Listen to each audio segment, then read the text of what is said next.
Hello students, good evening. Good evening sir. Good evening. Good evening to all of you बेटा। हाँ बेटा, आज हमें वो पीरियोडिक टेबल कंप्लीट करना था। कल पीरियोडिक टेबल का प्रॉपर्टीज हमने कर लिया था। पहले हमने पीरियोडिक टेबल स्टडी किया था, अब कुछ छोटी बड़ी चीजें हैं तो ऐड कर लेंगे हम। इलेक्ट्रॉन नेगेटिविटी पर कंप्लीट किया था कल हम लोगों ने बेटा, इलेक्ट्रॉन नेगेटिविटी। अब देखो, अब नेक्स्ट पॉइंट आता है factor affecting the value of electron negativity. तो कल हमने देखा था भाई, साइज ऑफ एटम जो है वो अफेक्ट करता है और इलेक्ट्रॉनिक कॉन्फ़िगरेशन अफेक्ट करता है। साइज बहुत ज्यादा छोटा भी नहीं होना चाहिए। अगर छोटा साइज होगा तब भी इलेक्ट्रॉन रिपेल होंगे। इलेक्ट्रॉन जो होगा, इलेक्ट्रॉन ये इसमें नहीं, वो इलेक्ट्रॉन गेन एंथैल्पी वाला था। हमें तो आज इलेक्ट्रॉन नेगेटिविटी कर रहे हैं। इलेक्ट्रॉन नेगेटिविटी में साइज ऑफ एटम होगा और इलेक्ट्रॉन कॉन्फ़िगरेशन होगा। अगर हमारे पास बेटा स्मॉल एटम्स होंगे तो वो क्या करेंगे, बॉन्ड के इलेक्ट्रॉनों को अपनी तरफ ज्यादा अट्रैक्ट करेंगे, इसलिए उनका इलेक्ट्रॉन नेगेटिविटी लार्जर होगा। और सेकेंडली, अगर वो near by, nearly filled, not completely filled, अगर nearly filled shell of electron होंगे, जैसे आपका हेलोजन था, नियरली शेल ऑफ इलेक्ट्रॉन होंगे जैसे हेलोजन, तो भी आपकी इलेक्ट्रॉन एफिनिटी, क्योंकि नियरली बाई होगा तो फटाफट वो अपने इलेक्ट्रॉनों को अपनी तरफ अट्रैक्ट करने का ट्राई करेगा, तब भी हायर इलेक्ट्रॉन नेगेटिविटी होगी। तो यही रीजन था कि हम किसी पीरियड में, कल वाला ही पॉइंट है, अगर पीरियड में electron negativity left to right जाते हो बेटा तो इंक्रीज होती है। और इंक्रीज की होती है due to decrease in size, size कम होता है और न्यूक्लियर चार्ज इंक्रीज होता है, इसलिए इलेक्ट्रोनेगेटिविटी इंक्रीज होती है। इस हिसाब से एल्कली मेटल की इलेक्ट्रोनेगेटिविटी आपने वैल्यू भी चेक की थी। एल्कली मेटल की lower possess the lower value, while halogen the highest. और इनर्ट गैस जो है वो किसी के साथ बॉन्ड नहीं बनाते जनरली, इसलिए उसकी इलेक्ट्रोनेगेटिविटी हम जीरो लेते हैं। ग्रुप में जाते हैं तो इलेक्ट्रोनेगेटिविटी डिक्रीज होती है down the group, because size increase होता है, एटॉमिक साइज। तो साइज में हम इलेक्ट्रॉन नेगेटिविटी जो है ऑर्डर देख सकते हैं। अब देखो, आपको कुछ और एक्स्ट्रा चीज देखते हैं, एक्स्ट्रा नॉलेज हम डालते हैं नॉलेज क्लाउड में। इलेक्ट्रॉन नेगेटिविटी जो है आपका, इलेक्ट्रॉन नेगेटिविटी सेम एटम का अलग अलग बॉन्ड के साथ अलग अलग हो सकता है। जैसे मान लेते हैं, number of bond of atoms increase होता है, नंबर ऑफ बॉन्ड एटम, एक एटम है उसका नंबर ऑफ बॉन्ड इंक्रीज होता है, देन भी इलेक्ट्रॉन नेगेटिविटी इंक्रीज होती है। इसका मतलब होता है जब नंबर ऑफ बॉन्ड इंक्रीज होते हैं तो उसमें हम एक बात बोलते हैं, परसेंटेज ऑफ एस कैरेक्टर। ये हाइब्रिडाइजेशन से रिलेटेड है बेटा। अब जैसे ये चैप्टर क्लोज होने वाला है तो नेक्स्ट चैप्टर से रिलेटेड पॉइंट आ रहा है, हाइब्रिडाइजेशन से रिलेटेड होता है। Percentage of S character increase होता है तो इलेक्ट्रॉन नेगेटिविटी इंक्रीज होती है। तो सिंपल वे अभी आप ऊपर वाले से समझ सकते हो। जैसे मान लेते हैं कार्बन सिंगल बॉन्ड वाला हो, number of bond of atom, और नंबर ऑफ बॉन्ड जो है आपके, नंबर ऑफ, यहां से ये बोल सकते हो कि आपका number of bond of atom में क्या चीज बोल सकते हैं हम, नंबर ऑफ, ये बोल सकते हैं मल्टीपल बॉन्ड। तो थोड़ा इजी होगा याद करने में, number of multiple bond of atom increase. जैसे देखो, अगर कार्बन सिंगल बॉन्डेड है चारों तरफ से, जैसा आप देखते हो मीथेन में, एल्केन में, एल्केन में सारे कार्बन सिंगल बॉन्डेड होते हैं। एल्कीन पढ़ा होगा बेटा, वो भी कार्बन होता है लेकिन उसमें एक कार्बन डबल बॉन्ड होता है एल्कीन में। ट्रिपल बॉन्डेड कार्बन पढ़ा होगा आपने, एल्काइन। एक्चुअल में मैंने आपको अभी क्या है कि जैसे हमें ज्यादा आगे का नॉलेज नहीं है, इसलिए सिंपल वे में मैंने आपको ये बोल दिया कि number of multiple bond of atom increase होगा, इवन सेम एटम होगा तब भी इलेक्ट्रॉन नेगेटिविटी इंक्रीज होगा। तो इसका इलेक्ट्रॉन नेगेटिविटी इधर से इधर जाओगे तो बेटा इंक्रीज होगा।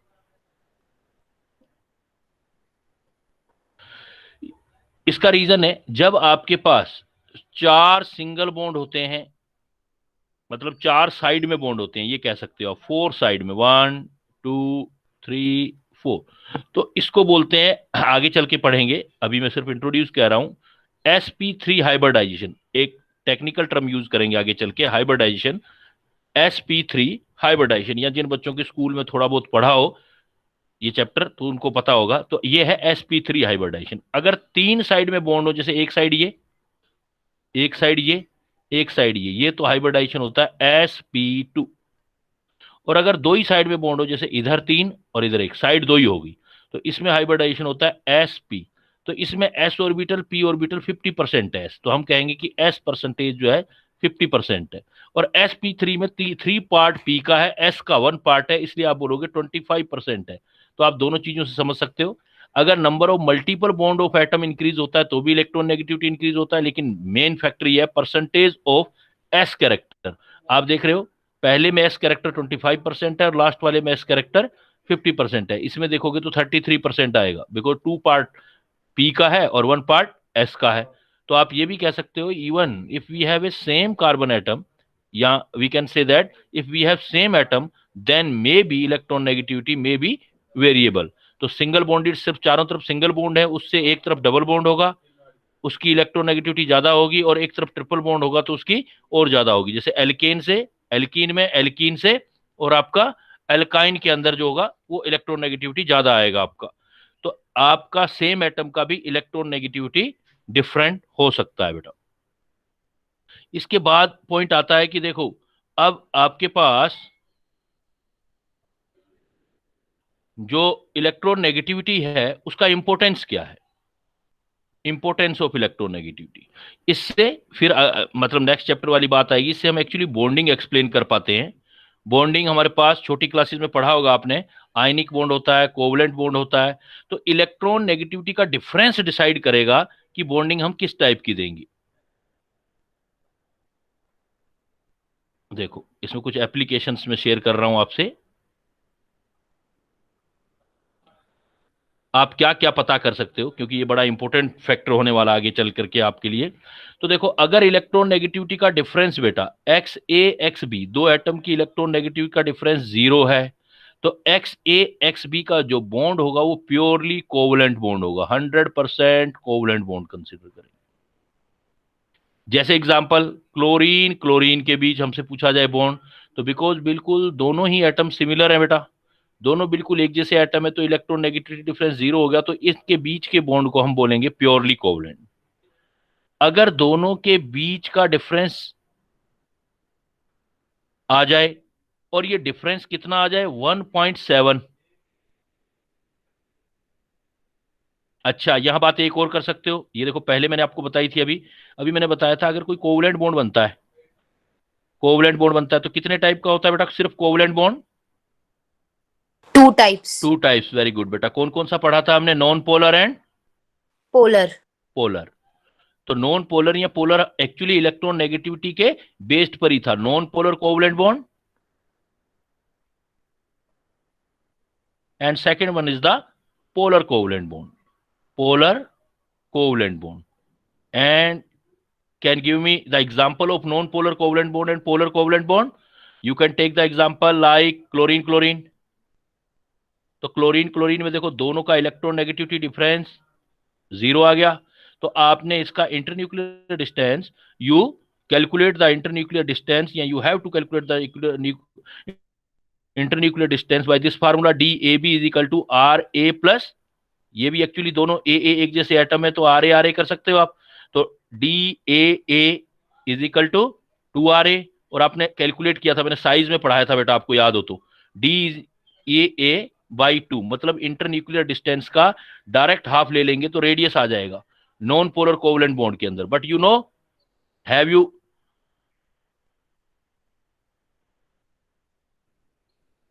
रिमाइंडेड कि जो पोलर कोवलेंट बॉन्ड था उसमें हमने क्या था, अलग अलग एटम लिए थे बेटा, ए और बी अलग अलग होंगे तो उनका इलेक्ट्रोनेगेटिविटी भी डिफरेंस अलग होगा। उसमें याद है आपको ए जो DAB जो डिस्टेंस निकाला था वो क्या निकाला था हमने, स्टीवेंसन सुमाकर इक्वेशन बताई थी मैंने आपको, RA+RB, मैंने कहा था -0.09 डेल्टा चाई जो है ये चाई, हाँ जो ये चाई है आपका, ये माइनस करना था आपको। तो ये देखो ये 0.09 ये डेल्टा एक्स, ये यही चीज तो थी, इसको क्या बोला था हमने,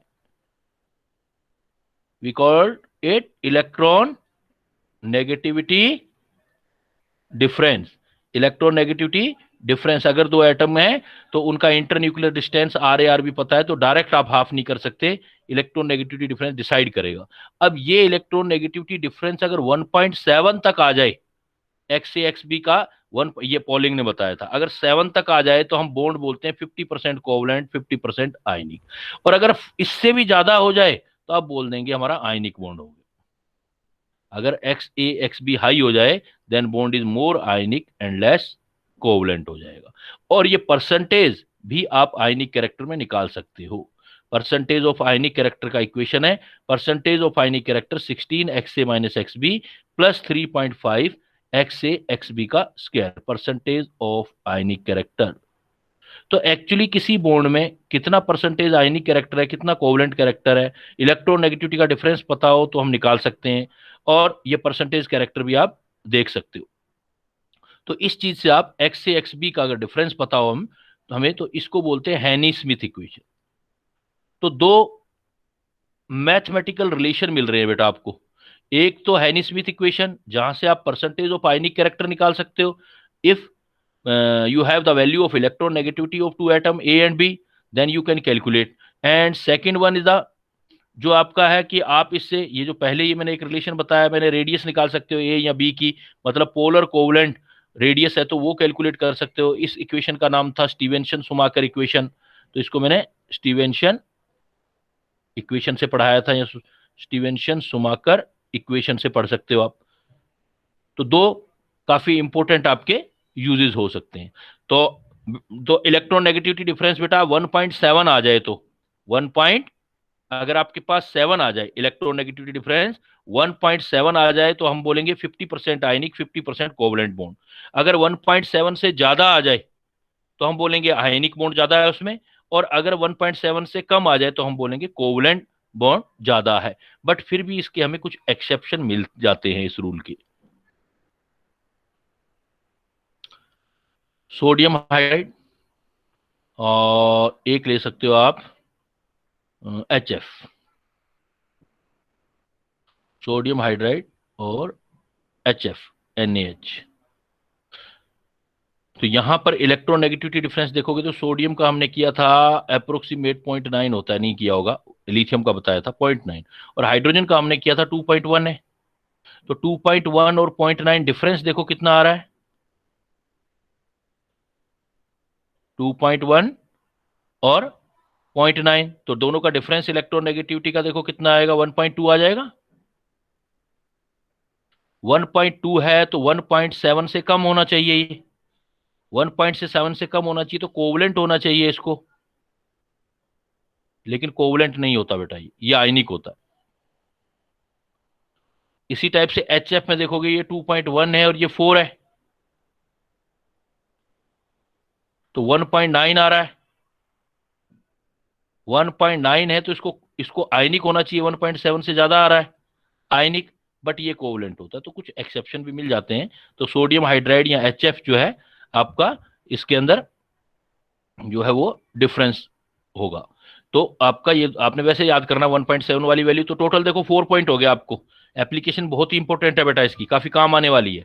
इलेक्ट्रॉन नेगेटिविटी की वैल्यू याद हो तो डिफरेंस निकाल के चेक कर सकते हैं कि आप आयनिक कैरेक्टर ज्यादा रख रहे हो या कोवलेंट ज्यादा रख रहे हो, और दो एक्सेप्शन याद कर लेंगे। दूसरा इससे आप क्या निकाल सकते हो, पोलर कोवलेंट रेडियस निकाल सकते हो जो स्टीवेंसन सुमाकर इक्वेशन है, और हैनी स्मिथ इक्वेशन से इवन आप परसेंटेज कैरेक्टर भी निकाल सकते हो, परसेंटेज आयनिक कैरेक्टर कितना हो सकता है आपके पास। तो ये आपकी एप्लीकेशंस हो जाएंगी इलेक्ट्रॉन नेगेटिविटी की, बाकी चीजें आती जाएंगी, वो सारी चैप्टर में अलग अलग चैप्टर में हमने पढ़नी है, एस ब्लॉक पी ब्लॉक में। एक बेटा आपने इसमें ये है, वैसे तो मतलब आपका जो है यहाँ पर ये मैंने कल मोलिकन स्केल बता दिया था आपको, और एक पोलिंग स्केल भी बता दिया था मैंने, लेकिन पोलिंग स्केल की अगर इक्वेशन कभी यूज करनी हो कि भाई इलेक्ट्रॉन नेगेटिविटी डिफरेंस, वैसे मतलब मेडिकल में बहुत ही कम यूज होता है, लेकिन फिर भी अगर ये यूज करनी हो तो ये फार्मूला है हमारे पास। कभी कभार किसी बुक्स में क्वेश्चन मिल सकता है, तो सीधा फार्मूला याद करना है, XA XB का difference 0.208 under root delta E होगा। क्योंकि मैंने बताया था ये बॉन्ड डिसोसिएशन डाटा पर बेस होता है, ये डेल्टा ई जो कैलकुलेट करोगे वो आप इस फार्मूले से करोगे। चाहो तो याद कर लेना, नहीं तो कोई ज्यादा रिक्वायरमेंट भी नहीं है मेडिकल लेवल पर, फिर भी नॉलेज के लिए कि भाई क्वेश्चन कई बच्चे होते हैं अलग अलग बुक्स करते हैं, तो क्वेश्चन हो जाएगा आपका। Electronegativity difference 0.208 delta E, delta E जो होता है एक्चुअल बॉन्ड एनर्जी, ये सब गिवन होगा, और माइनस ई ए इंटू बी बी, ए की बॉन्ड एनर्जी और बी का बॉन्ड एनर्जी होगा। इसमें एक चीज और कि ये जो ई है इसका यूनिट जरूर ध्यान रखना है, ये ई आपने इलेक्ट्रॉन वोल्ट में रखनी,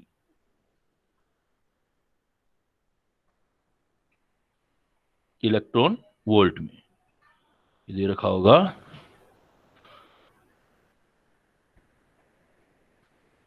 मूलिकन इलेक्ट्रोनेगेटिव एक पोलिंग वाला हमने कर ही लिया था। ये आपका अगर एसआई यूनिट करना हो तो फिर आप जो है जूल करना हो तो फिर ये वैल्यू चेंज हो जाएगा, 0.1017 होता है। अगर इसी को हम X A minus X B is equal to 0.1017 delta E रखेंगे, तो अब ये डेल्टा ई जो डेटा होंगे, एनर्जीज के डेटा जो होंगे वो आपके होंगे इन जूल में, ऐसा यूनिट होगा। तो कहीं अगर ये वाली वैल्यू देख लो तो ऐसा यूनिट में करना है, नहीं तो इलेक्ट्रॉन वोल्ट में आपने ये यूज करना है, किलो कैलोरी में यूज करना है, किलो कैलोरी में, इलेक्ट्रॉन वोल्ट नहीं, किलो कैलोरी के अंदर यूज करना है। तो रेयरली कभी पूछा नहीं गया है ना, मुझे लगता है मेडिकल में पूछा जाएगा, लेकिन एक दो क्वेश्चंस अगर आपके एडवांस में एक दो बार पूछा गया है तो दो चार क्वेश्चंस आपको ऐसे मिल सकते हैं। तो इंपोर्टेंस ऑफ इलेक्ट्रोनेगेटिविटी हो गया। इंपोर्टेंस के बाद आप आ जाओ, देखो जनरल कुछ जनरल आइडिया यूज कर लोगे, जैसे डेंसिटी है तो आपको बस इसमें ये पॉइंट ध्यान रखना लेना कि भाई डेंसिटी जो है, हाईएस्ट डेंसिटी जो है ओस्मियम और इरिडियम है, इनकी डेंसिटी मेटल्स जो है हाईएस्ट डेंसिटी होती है, सबसे ज्यादा इरिडियम की और ओस्मियम की, ओस्मियम से भी ज्यादा इरिडियम की होती है, सबसे हाईएस्ट जो है वो इरिडियम की है। इसी टाइप से मेल्टिंग पॉइंट या बॉइलिंग पॉइंट की बात आती है, तो मेल्टिंग पॉइंट ध्यान रखने हैं। देखो मेल्टिंग पॉइंट जो हाईएस्ट होगा वो टंगस्टन का होगा, पूरी पीरियोडिक टेबल में ऐसे छोटे छोटे से question, tungsten has highest melting point among metal, metal में है।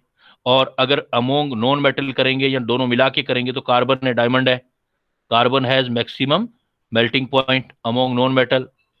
और मिनिमम करना है तो helium has minimum melting point -277 है। कुछ मेटल ऐसी है जो 30 डिग्री सेल्सियस रूम टेम्परेचर पर लिक्विड है, ऐसी मेटल, तो आप मरकरी तो सबको ध्यान होता भी है, गैलियम और सीजियम और कंसिडर कर सकते हो आप। तो ये आपको मेल्टिंग पॉइंट और डेंसिटी वाले कुछ पॉइंट ध्यान रखने हैं।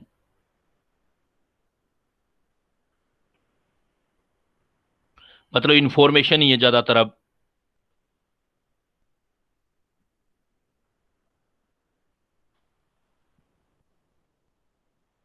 जो चीजें बता रहा हूं वही करते जाना, बाकी तो अलग अलग चैप्टर में डिटेल्स आती ही जाएगी आपकी। अब देखो एक ये आता है आपका acid base character of oxide, चाहे आपके पास ऑक्साइड आ जाए या हाइड्रोक्साइड आ जाए, दोनों में पॉइंट ध्यान रखना है, ऑक्साइड और हाइड्रोक्साइड। पीरियोडिक टेबल से देख लेना, पीरियोडिक टेबल में अगर इधर जाओगे लेफ्ट टू राइट तो आपका एसिडिक कैरेक्टर इंक्रीज होगा, और अगर आप टॉप टू बॉटम आओगे नीचे बेसिक कैरेक्टर इंक्रीज होगा।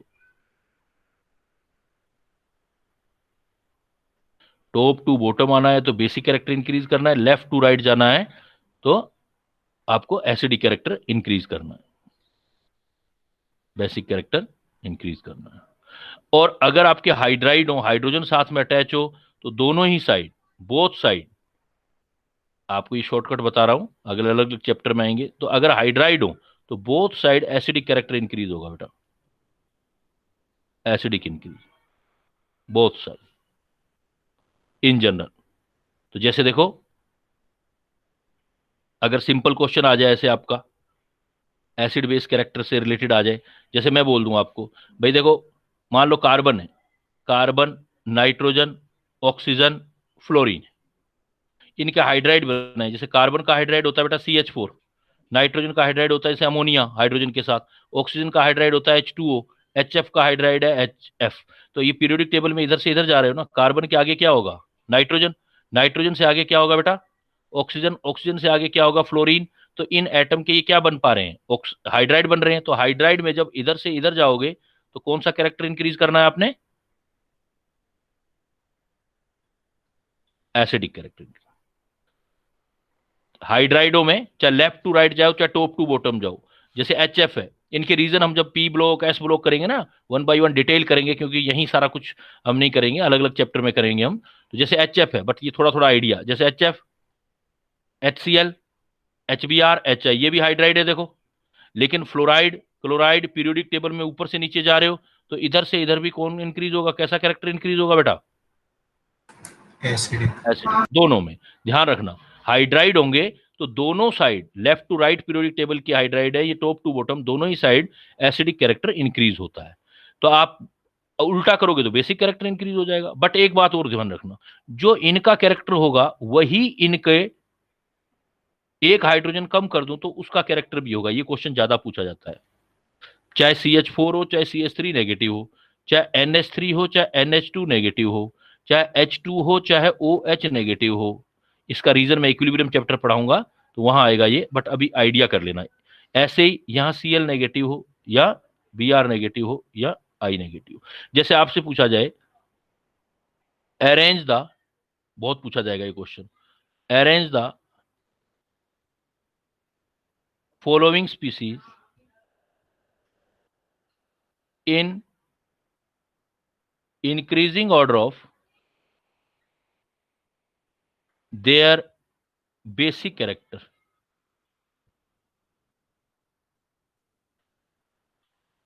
एक मैंने दे दिया ग्रुप आपको, NH3, CH4, H2O, HF, एक इसमें पूछ लिया मैंने, और एक मैंने आपसे पूछ लिया बेसिक कैरेक्टर पूछ रहे हैं बेटा, देखो बेसिक कैरेक्टर कर रहे हैं हम, हाइड्राइड है। एक हमने ये पूछ लिया, एक क्वेश्चन ये दे दिया आपको, इनमें बताना है। Suppose OH negative, F negative, CH3 negative और NH2 नेगेटिव। तो आपके पास बेस्ट वे ये है बेटा, आप इनमें जो, जैसे सॉल्यूशन कैसे निकालोगे आप, आपने तो ये ट्रिक सीख रखा अभी। ट्रिक में ये सीखा है कि इनको पीरियोडिक टेबल के हिसाब से अरेंज कर दें। तो ये कार्बन है, ये नाइट्रोजन है, ये ऑक्सीजन है, फ्लोरीन है, तो कार्बन वाला सबसे पहले आ जाएगा ना, CH4। फिर क्या आ जाएगा बेटा कार्बन के बाद? नाइट्रोजन वाला NH3, नाइट्रोजन के बाद ऑक्सीजन वाला H2O, H2O के बाद HF। अब ये पीरियोडिक टेबल के हिसाब से अरेंज हो गई, देखो कार्बन, नाइट्रोजन, ऑक्सीजन, फ्लोरीन। तो हमें पता है लेफ्ट टू राइट जाएंगे तो कौन सा कैरेक्टर इंक्रीज होगा बेटा? एसिडिक। लेफ्ट टू राइट जाएंगे एसिडिक, तो राइट टू लेफ्ट जाएंगे तो कौन सा इंक्रीज हो जाएगा? अपोजिट। अगर मैं कहता लेफ्ट टू राइट जाते, ऊपर पढ़ा के आया मैं, लेफ्ट टू राइट जाते तो एसिडिक होता, तो अब मैं लेफ्ट राइट टू लेफ्ट जा रहा हूं तो इस साइड में कौन सा कैरेक्टर इंक्रीज होगा बेटा? बेसिक। बेसिक इंक्रीज हो गया ना। अब आप क्या कह सकते हो, सबसे ज्यादा बेसिक कौन है? देखो इन चारों में मीथेन, CH4 को जानते हो ना, CH4 कौन सी गैस है? गैस है मीथेन, जिसको मार्स गैस बोलते हैं हम। तो मीथेन अमोनिया से भी ज्यादा बेसिक है, और अमोनिया किससे ज्यादा बेसिक है? देखो आप H2O से, और वाटर किससे ज्यादा बेसिक है? HF से। तो जो इनका ऑर्डर आएगा वही बेसिक कैरेक्टर, जो आप एक H हटा दो, जो नेगेटिव स्पीसीज होता है उनका भी वही आता है, तो उनका बेसिक कैरेक्टर भी यही आ जाएगा बेटा। CH3 negative is more basic than NH2 negative, it is more basic than OH negative, and it is more basic than F negative. इनका भी बेसिक कैरेक्टर वही आएगा जो ऊपर वाले का आता है। तो अभी आपको सिर्फ ये ध्यान रखने चीजें, ये डिटेल विद रीजन बहुत सारी बातें हैं, वो अब कॉन्जुगेट एसिड बेस थ्योरी होती है, तो एसिड बेस चैप्टर आएगा तो उसमें करेंगे। बट ये हाइड्राइड के लिए है बेटा। ऑक्साइड के लिए क्या करना है आपने? ऑक्साइड के लिए ऑक्साइड या हाइड्रोक्साइड, ऑक्साइड या हाइड्रो ऑक्साइड में आपने जो चीज यूज की थी उसके हिसाब से सॉल्यूशन देना है। जैसे सपोज मान लो ये ले लेते हैं, ये देखो, अगर मैंने कह दिया इनको अरेंज करना है, lithium hydroxide, lithium sodium hydroxide, potassium hydroxide, rubidium hydroxide, caesium hydroxide. तो हाइड्रोक्साइडों में जैसे ये पीरियोडिक टेबल के हिसाब से अरेंज हो गए बेटा, ऊपर से नीचे अरेंज हो गए, तो ऊपर से नीचे जाओगे तो कौन सा कैरेक्टर इंक्रीज बताया था मैंने आपको? LiOH से ऊपर से नीचे basic character, basic. Basic increase होगा। अगर मैं यही एग्जांपल ऐसे दे देता, मान लो मैं आपको एग्जांपल दे देता हूं, मैं कह देता हूं कि भाई ऑक्साइड ले लिया मैंने, जैसे मैंने ऑक्साइड ले लिया Na2 और MgO, है ना, एल्यूमिनियम ऑक्साइड ले लिया, Al2O3। अब देखो पीरियोडिक टेबल में इधर जा रहे हो ना, ये सोडियम, ये मैग्नीशियम, ये एल्यूमिनियम, तो इधर से इधर जा रहे हैं पीरियोडिक टेबल में, तो इधर से इधर जा रहे हैं और ऑक्साइड है, तो कौन सा कैरेक्टर इंक्रीज होगा अब इनमें? Na2MgO। लेफ्ट टू राइट जाते हैं तो ऑक्साइड में कौन सा कैरेक्टर इंक्रीज होगा? एसिडिक। तो बेटा ध्यान रखना कि अगर आपके पास ऑक्साइड या हाइड्रोक्साइड हो, तो मैंने हिंट लिख दिए हैं ऊपर, ऑक्साइड या हाइड्रोक्साइड हो तो लेफ्ट टू राइट जाओगे तो एसिडिक कैरेक्टर इंक्रीज होगा, टॉप टू बॉटम आओगे तो बेसिक कैरेक्टर इंक्रीज होगा। क्लियर? बिल्कुल एक सिंपल वे। अभी मैंने जो ये आपको जिस लेवल से क्वेश्चन करा रहा हूं, ये अभी सिर्फ अभी बेसिक क्वेश्चन, जनरली क्वेश्चन आ जाए तो कोई छूटना नहीं चाहिए। कई बार क्या होगा, जैसे ये एग्जांपल दे दिया मैंने, सपोज आपको HClO4 एग्जाम में दे दिया, हालांकि ये इवन डिफरेंट चैप्टर में सब डिटेल आएंगे, HClO4, HbRO4 और HiO4। मैंने कहा ऊपर से नीचे बताओ आप कौन सा कैरेक्टर इंक्रीज होगा। तो आप पीरियोडिक टेबल के हिसाब से देखो ना, ये क्लोरीन, ये ब्रोमीन, ये आयोडीन, हैलोजन में ऊपर से नीचे जा रहे हो, ऑक्सीजन तो अमाउंट बराबर है, ऑक्सीजन का अमाउंट बराबर है, ऊपर से नीचे जा रहे हो तो ये ऑक्साइड ही तो हो गए, ऑक्साइड हाइड्रोक्साइड, इसमें ऊपर से नीचे जाते हो तो कौन सा कैरेक्टर इंक्रीज होता है बेटा? बेसिक। बेसिक। तो यहां इधर जाओगे तो बेसिक इंक्रीज होगा, और इधर से इधर जाओगे तो एसिडिक इंक्रीज होगा। नीचे से ऊपर, ऊपर से नीचे बेसिक इंक्रीज हो रहा है, नीचे से ऊपर एसिडिक इंक्रीज हो रहा है, तो इन तीनों में ज्यादा एसिडिक कौन होगा? HClO4। ज्यादा एसिडिक कौन होगा? HClO4, HiO4 से। तो इस टाइप की आप प्रॉब्लम जो है बना सकते हो।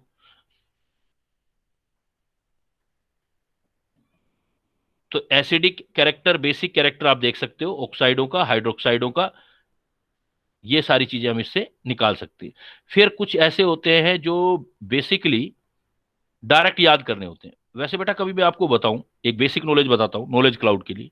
अगर मुझे ये देखना है कि कोई भी ऑक्साइड एसिडिक है या बेसिक है, आप जैसे जनरली क्या करते हैं, याद करते हैं हम कि भाई ये एसिडिक होगा, बेसिक होगा। जैसे सपोज अगर मैं कोई भी एग्जांपल ले लूं, जैसे मैं ले लूं NO। NO एक नाइट्रोजन का ऑक्साइड है, और एक है N2O, और एक है मेरे पास सपोज N2O3। अब मुझे ये चेक करना है कि इनमें अब एसिडिक कैरेक्टर क्या होगा, N2O, NO, N2O3। अगर एक हिसाब लगाओ, आप कैलकुलेशन लगाओ, क्योंकि एक्चुअली है तो बहुत सारी चीजें रिदम में। फर्स्ट वाले एग्जांपल में दो नाइट्रोजन के पास एक ऑक्सीजन है, तो एक नाइट्रोजन के पास कितना ऑक्सीजन मान के चलोगे आप? हाफ। 2 नाइट्रोजन के पास 1, तो 1 नाइट्रोजन के पास हाफ। सेकंड में 1 नाइट्रोजन के पास कितना ऑक्सीजन है? 1। और अगर मैं ये लिख दूं NO2, NO2 यहां नहीं आएगा, फिर 2 है ना, यहां यहां आ जाओ, N2O3। N2O3 में देखो दो नाइट्रोजन के पास 3 ऑक्सीजन है, तो 1 नाइट्रोजन के पास कितना आएगा? 1.5। 1.5, 1.5। अगर मैं ये NO2 लिख दूं तो बेटा ये देखो NO2 भी लिख सकते हो आप, इसको N2O4 भी लिख दो। ये डाइमर होता है, ये मोनोमर होता है। तो देखो पर नाइट्रोजन कितना ऑक्सीजन हो गया? NO 2 oxygen. और मैं अगर N2O5 लिख दूं तो पर नाइट्रोजन कितना ऑक्सीजन आ गया? 2.5। अब क्या हुआ कि सब में सेंट्रल एटम तो नाइट्रोजन ही आ रहा है, लेकिन ऊपर से नीचे जा रहे हो तो पर नाइट्रोजन अमाउंट ऑफ ऑक्सीजन क्या होता जा रहा है? इंक्रीज हो रहा है। जितना अमाउंट ऑफ ऑक्सीजन इंक्रीज होगा उतना आपका एसिडिक कैरेक्टर इंक्रीज होगा। तो इसका मतलब इन सब में आप एसिडिक कैरेक्टर बड़ी इजीली बता सकते हो। N2O, NO, N2O3 से NO2 ज्यादा एसिडिक और N2O5 सबसे ज्यादा एसिडिक हो गया। बट अगर हमें क्वेश्चन थोड़ा सा और नॉलेज क्लाउड में दे दे कि आपसे ये पूछ ले कि भाई इसमें ये बताओ कि कौन सा एसिडिक है, कौन सा बेसिक है, या कौन सा न्यूट्रल है, कौन सा एम्फोटेरिक, ऐसे क्वेश्चन आते हैं। तो देखो सिंपल सा तरीका है, जैसे आप N2O5 है, N2O5, इसमें वाटर डाल के देखो, तो ये 5 ऑक्सीजन, ये 6, तो ये क्या बन जाएंगे? 2 पार्टिकल ऑफ HNO3 बन जाएंगे। तो N2O5 में अगर वाटर डालूंगा तो HNO3 बन गया। इसका नाम जानते हो ना बेटा, HNO3 क्या है? ये नाइट्रिक काफी एसिड। स्ट्रॉन्ग एसिड है, नाइट्रिक एसिड, काफी स्ट्रॉन्ग एसिड है। तो अगर हम N2O5 में वाटर मिलाते हैं और वो कोई एसिड बन रहा है, इसका मतलब वो एसिडिक है। तो N2O5 आपका एसिडिक हो गया इसका मतलब। अब देखो N2O5 के बाद आपने चेक करना है, सपोज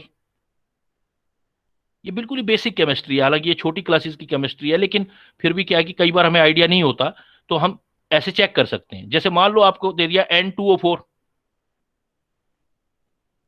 और H2 डाल दिया, NO2 का ड्राइमर N2O4 H2 डाल दिया, तो ऑक्सीजन कितने हो गए, 4 और 1 5, तो दो एसिड बन जाएंगे, एक बन जाएगा HNO3 और एक बन जाएगा HNO2, लेकिन बनेंगे तो दोनों एसिड ना, ये भी नाइट्रिक एसिड है। यहां दो पार्टिकल नाइट्रिक एसिड के बने, या एक पार्टिकल नाइट्रिक एसिड और एक पार्टिकल नाइट्रस एसिड, तो इसका मतलब N2O4 भी एसिडिक हो गया, ये भी एसिडिक हो गया N2O5, and N2O4 also is acidic, and best way to check the acidic character to add the water and to check the final product कि वो एसिड बनाए तो एसिडिक होगा, बेस बनाए तो बेसिक बनेगा। और अगर कुछ नहीं लग रहा आपको, ऐसा कोई पढ़ाई नहीं, ऐसा कुछ नहीं बन रहा है, तो इसका मतलब ना तो एसिडिक होगा ना बेसिक होगा। देखो सिमिलरली सपोज आपने N2O3 ले लिया, इस पर वाटर ऐड कर दिया, 3 और 1 4, 4 मतलब 2 पार्टिकल ऑफ HNO2 बन गया, नाइट्रस एसिड बन गया, इसका मतलब ये भी एसिडिक।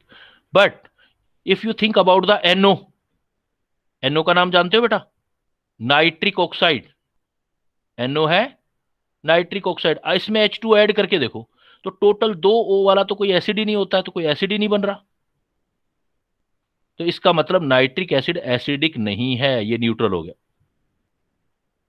क्योंकि बेस तो हो ही नहीं सकता, बेस तो है ही नहीं।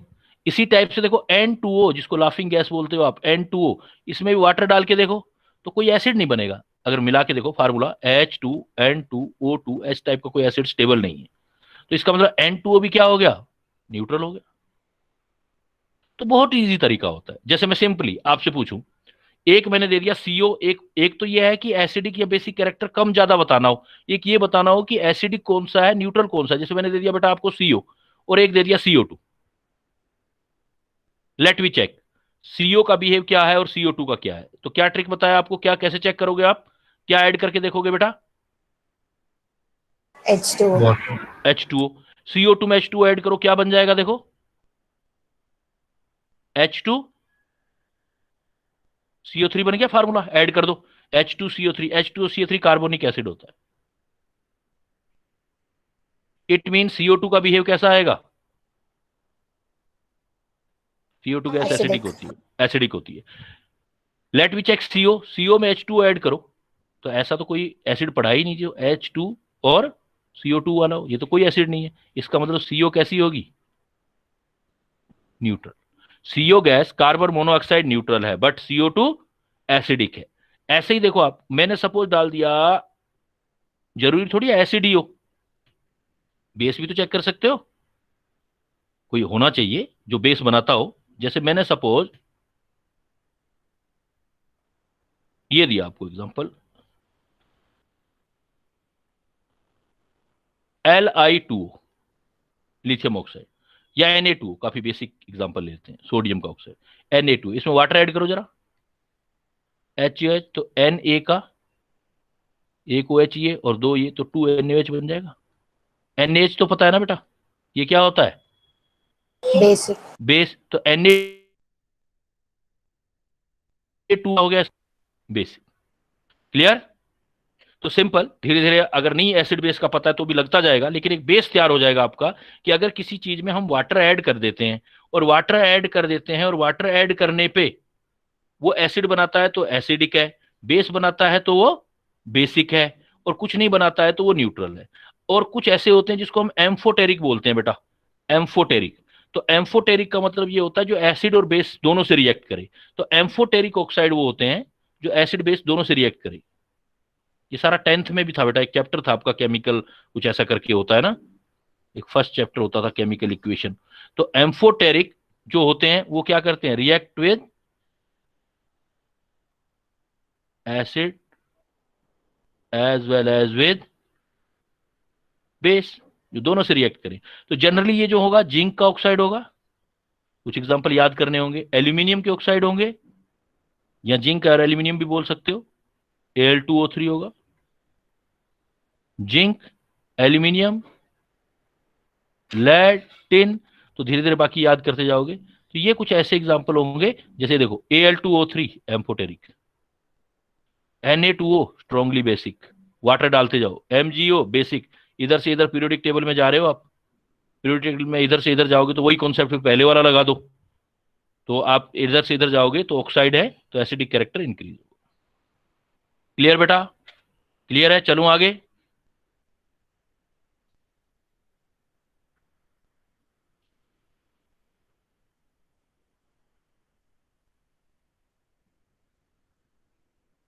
नेक्स्ट एक पॉइंट आता है बेटा, डायगोनल रिलेशनशिप।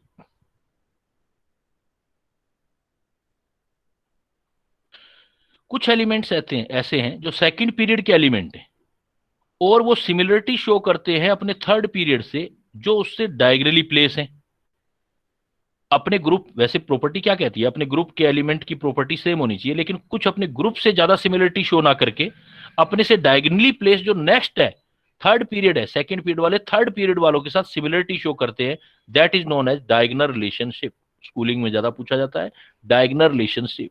तो elements of second period show similarity with their diagonal element in third period. जैसे देखो लिथियम, लिथियम को अपने सोडियम से जो है सिमिलरिटी शो करना है, बट लिथियम अपनी ज्यादा सिमिलरिटी जो शो करता है वो देखो मैग्नीशियम से कर रहा है। इसी टाइप से बेरिलियम जो है वो एल्यूमिनियम से कर रहा है, बोरोन जो है सिलिकॉन से। यही तीन जगह है। तो इन तीनों को बोलते हैं, लिथियम मैग्नीशियम के साथ डायगोनल रिलेशनशिप शो करता है, बेरिलियम एल्यूमिनियम के साथ शो करता है और बोरोन सिलिकॉन के साथ शो करता है। इनकी इस प्रॉपर्टी को बोलते हैं डायगोनल रिलेशनशिप। और ऐसा होता क्यों है? ऐसा होता है due to same charge size ratio.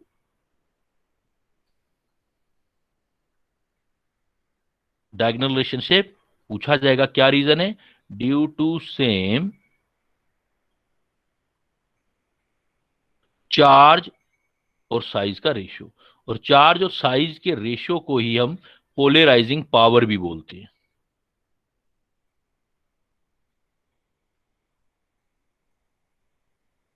या इसके लिए एक वर्ड और यूज किया जाता है बेटा। अभी पहले हमने एक वर्ड किया था ionisation potential, and now we are studying या we are learning about the ionisation की बजाय आयोनिक पोटेंशियल। इसको फाई से रिप्रेजेंट भी करते हैं बेटा। तो जिसके चार्ज और साइज का रेशियो प्रैक्टिकली सेम आएगा, अप्रोक्सीमेट सेम आए, चार्ज और साइज का रेशियो सेम आता है। बेरिलियम और मैग्नीशियम के चार्ज और साइज का रेशियो सेम आता है, बोरोन और सिलिकॉन का charge to size ratio same आता है। इसलिए इसको बोलते हैं आयोनिक पोटेंशियल। आयोनिक, आयो क्या लिखा मैंने, ये इसको बोलोगे आप आयोनिक। एक होता है आयोनाइजेशन पोटेंशियल, एक होता है आयोनिक पोटेंशियल। तो आयोनिक पोटेंशियल डिफरेंट थिंग है। आयोनिक पोटेंशियल क्या होगा बेटा? अगर वन वर्ड में कोई पूछे what is the ionic potential, simple one word में क्या आंसर दोगे बेटा? Charge to size ratio. Charge to size ratio. और आयोनाइजेशन पोटेंशियल बेटा, ionization that is the different thing. जो एनर्जी वाला कॉन्सेप्ट किया था कि इलेक्ट्रॉन निकालने के लिए जो एनर्जी देते थे वो आयोनाइजेशन एनर्जी होती थी। तो ऐसा होता क्यों है कि कोई अपने वाला फर्स्ट एलिमेंट, जैसे लिथियम अपने ग्रुप में सोडियम पोटेशियम रुबिडियम सीजियम में लिथियम पहला ग्रुप जो है वो अपने से सिमिलरिटी की बजाय अपने से दूसरे वाला है उससे सिमिलरिटी शो कर रहा है, ऐसे बेरिलियम। तो इसी तरह से बोरोन फर्स्ट मेंबर में एनामोलस बिहेवियर आ रहा है। ये एनामोलस बिहेवियर क्यों आ रहा है? तो इसका रीजन जो होता है कि जनरली जब भी आप देखोगे जो फर्स्ट एलिमेंट होगा बाकी एलिमेंट के कंपैरिजन में वो स्मॉल साइज का होगा, इलेक्ट्रोनेगेटिविटी उसकी हाई होगी और उसके अंदर वैकेंट अवेलेबली जो है वो डी ऑर्बिटल नहीं होंगे बॉन्डिंग के लिए। तो ऐसे जो होते हैं वो फिर आपका एनामोलस मतलब मिलता जुलता बिहेवियर शो नहीं करते, दूसरे के साथ करते। जैसे लिथियम मैग्नीशियम के साथ कर रहा है, बेरिलियम एल्यूमिनियम के साथ। सिंपली आपको अभी क्या ध्यान रखना है, फिर ये क्योंकि ये जब एस ब्लॉक पी ब्लॉक पढ़ोगे डिटेल में दोबारा पॉइंट आना ही है, आपको सिंपली अभी क्या याद करना है, what is the diagonal relationship. Diagonal relationship मतलब सम second period element show the similarity in their property with the third period element placed diagonally। फिर एग्जांपल याद करने हैं, कौन कौन से एग्जांपल बेटा, कौन किस किस के साथ शो कर रहा है, क्या आंसर बताओगे? पेयर पेयर काउंट करो, पेयर लिथियम मैग्नीशियम के साथ, lithium with magnesium, beryllium aluminium, beryllium with aluminium. Aluminium के साथ, एंड बोरॉन Silicon. सिलिकॉन के साथ। And what is the reason behind this type रेशन, due to showing this same type? charge very good, due to ratio. Same charge to size ratio, इनके सबके charge to size ratio same आएंगे। And what is the another name बेटा charge to size ratio? Ionic potential. Ionic potential. Ionic potential और polarizing power, ionic potential और ion polarizing power. ठीक है बेटा, चलें आगे। Yes, sir. Yes, sir. Next देखो, एक छोटे छोटे पॉइंट्स आप डिस्कस कर रहे हैं जो अलग अलग चैप्टर में फिर डिटेल आने वाली है उनकी, लेकिन अभी क्या है कि यहाँ पर क्वेश्चंस बन जाते हैं, इसलिए हमको थोड़ा सा करना है उसके बारे में। नेक्स्ट देखो, जब एलिमेंट की डिस्कवरी होने लगी बेटा, तो आफ्टर जब बहुत सारे एलिमेंट डिस्कवर हो गए, तो बाद में क्या हुआ कि अलग अलग कंट्री में सेम एलिमेंट डिस्कवर हो गए। फिर जो लोग साइंटिस्ट लोग थे, जब उनका IUPAC जो था, international union of pure and applied chemistry, जो हमारी पूरी वो एक यूनियन है, वहां पर जब उसका नेमिंग की बात आई, तो जो जहां से आया था वो कह रहा था या तो मेरे कंट्री का नाम रखो, जैसे पहले रखे भी गए थे कईयों के, आपने नाम देखे होंगे अमेरिकन, जैसे कैलिफोर्नियम, ऐसे नाम देखे ना, रदरफोर्डियम। रदरफोर्डियम काफी इंपॉर्टेंट है, 106 वाला है शायद, 106 एटॉमिक नंबर, वो आप जैसे प्रैक्टिस करोगे तो कई क्वेश्चन आ जाएंगे आपके पास, तो आपका 106 में जैसे है। तो ऐसे क्या हुआ कि फिर प्रॉब्लम आने लगा, तो तब IUPAC ने एक डिसाइड किया, भाई हम क्या करेंगे, हम जो भी एटॉमिक नंबर 100 से ऊपर अब जो है उसके नेमिंग का तरीका ही बदल देंगे, और वो सब देश के लिए, सब कंट्री के लिए कॉमन होगा। हम क्या करेंगे, एटॉमिक नंबर के बेस पर हम उसका नाम लिखेंगे। एटॉमिक नंबर में जो एटॉमिक नंबर होगा, तो उसमें अगर 0 है तो बेटा क्या नील लिखेंगे, 0 को क्या लिखा जाएगा, नील। 1 को अन लिखेंगे, 2 को बाई लिखेंगे, 3 को ट्राई लिखेंगे, 4 को क्वाड, 5 को पैंट, 6 को हैग्स, 7 को हेप, 7 हेप्ट, हेप्ट नहीं होना चाहिए, हेप्ट, हेप्ट नहीं, हेप्ट नहीं, सेप्ट, हेप्ट नहीं, सेप्ट। हेप्ट जो दिया देखा जाता है वो ऑर्गेनिक केमिस्ट्री में लिखा जाता है, यहां पर जो हम लिखेंगे सेप्ट लिखेंगे। 7 को सेप्ट, 8 को ओक्ट, 9 को इन, इन। तो उससे क्या है, इन जो लिखा गया। तो अब जो भी एटॉमिक नंबर हो, इन सब के नाम लिख करके ना, पीछे कहता है एंडिंग EM कर दो, आप एंडिंग EM लगा दो, एंडिंग EM। तो अब क्या है कि सपोज मुझे एक एटॉमिक नंबर लिखना है, जैसे 106 वाले का लिखना है, सपोज अपने पास 106 है, 106 का नाम लिखना आपने, तो देखो 1 होगा तो 1 के लिए क्या यूज करोगे आप, 1 के लिए अन, नील, 0 के लिए नील, अननील, 6 के लिए क्या होता है, हैग्स, हेक्स, और लास्ट में सफिक्स क्या लगा दोगे जो एंड में लगाते हैं, EM, यम, Yum. अनिल पूरा नाम, हेक्सियम, हाँ, अनिल हेक्सियम, या शॉर्टकट लिख सकते हो, फर्स्ट लेटर लेते जाओ हर किसी का, UNH, H, UNH, UNH। H। जैसे मैंने ये लिख दिया आपसे, आपसे मैंने कह दिया UTS, ये है। तो एलिमेंट का एटॉमिक नंबर निकालना है, सपोज अपने को एटॉमिक नंबर निकालना है, क्या एटॉमिक नंबर होगा, UTS लिख दिया। देखो U आ गया, U किससे आएगा, 1, 1. 1 वाले से, अन वाले से आ गया ये U। T किससे आएगा बेटा, देखो 3, 3 वाले से, ट्राई से। और S किससे आएगा, सेप्टियम। तो मतलब 7. उस एलिमेंट का 7। एटॉमिक नंबर क्या आएगा, 137 क्लियर। जैसे बेटा ये देखो, इसका निकालो, ये क्वेश्चन आपके सामने है, देखो 6 नंबर वाला।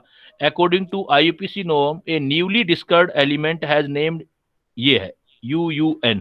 एटॉमिक नंबर देखो क्या आएगा इसका, UUN है। 1, 110. देखो पहला U है, दूसरा भी U है, तीसरा, फर्स्ट लेटर कैपिटल लिखोगे, वो तो नेमिंग का तरीका ही होता है, बाकी लेटर आप स्मॉल लिखोगे। फर्स्ट U है, दूसरा U है, तीसरा N है, तो फर्स्ट U का मतलब 1 हो गया, दूसरा U उसका भी 1 हो गया, और N हाँ। मतलब नील हो गया, नील हो गया तो UUN हो गया। N, clear.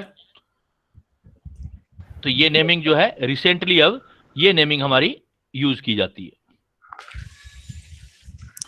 अब देखो इसमें मैं कुछ ये क्वेश्चन शेयर कर रहा हूं आपकी स्क्रीन पे, ये कुछ क्वेश्चंस हैं, आपने इन क्वेश्चंस को अपने हिसाब से जो है सोल्व करना है, सोल्व करके निकालो। आंसर आपने नहीं करना, मतलब आंसर जो सॉल्यूशन नहीं देखना आपने। जैसे कुछ टाइप के क्वेश्चंस में शेयर कर रहा हूं आपसे। सपोज ये क्वेश्चन दे दिया मैंने आपको, 5th नंबर वाला क्वेश्चन बनाओ, जैसे 5th नंबर वाला 5 number question.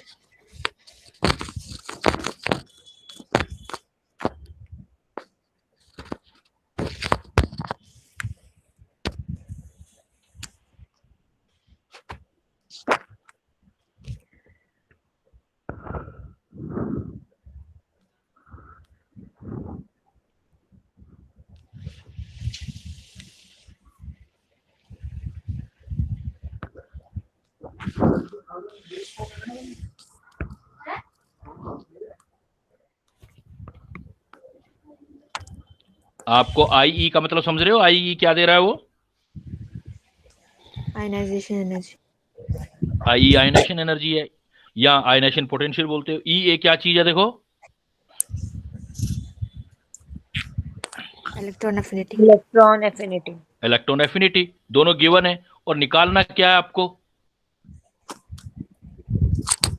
Electron negativity of element, electron negativity of element. और वो भी किसके अकॉर्डिंग निकालनी है आपको? According to Pauling scale. अब बेटा हमको निकालना है, वैसे तो फार्मूला था ना सिंपली। अब पहला पॉइंट तो था कि आप इलेक्ट्रोनेगेटिविटी निकालते थे, फार्मूला ही था आपके पास En इज इक्वल टू क्या फार्मूला था आपके पास? Ionisation energy plus electron affinity. लेकिन ये जो En था ये किसका था बेटा? मूलिकन के था पहले, IE और इलेक्ट्रॉन एफिनिटी डिवाइडेड बाई 2। और ये स्पेशल पॉइंट था कि मैंने आपको बोला था it should be in unit of electron volt.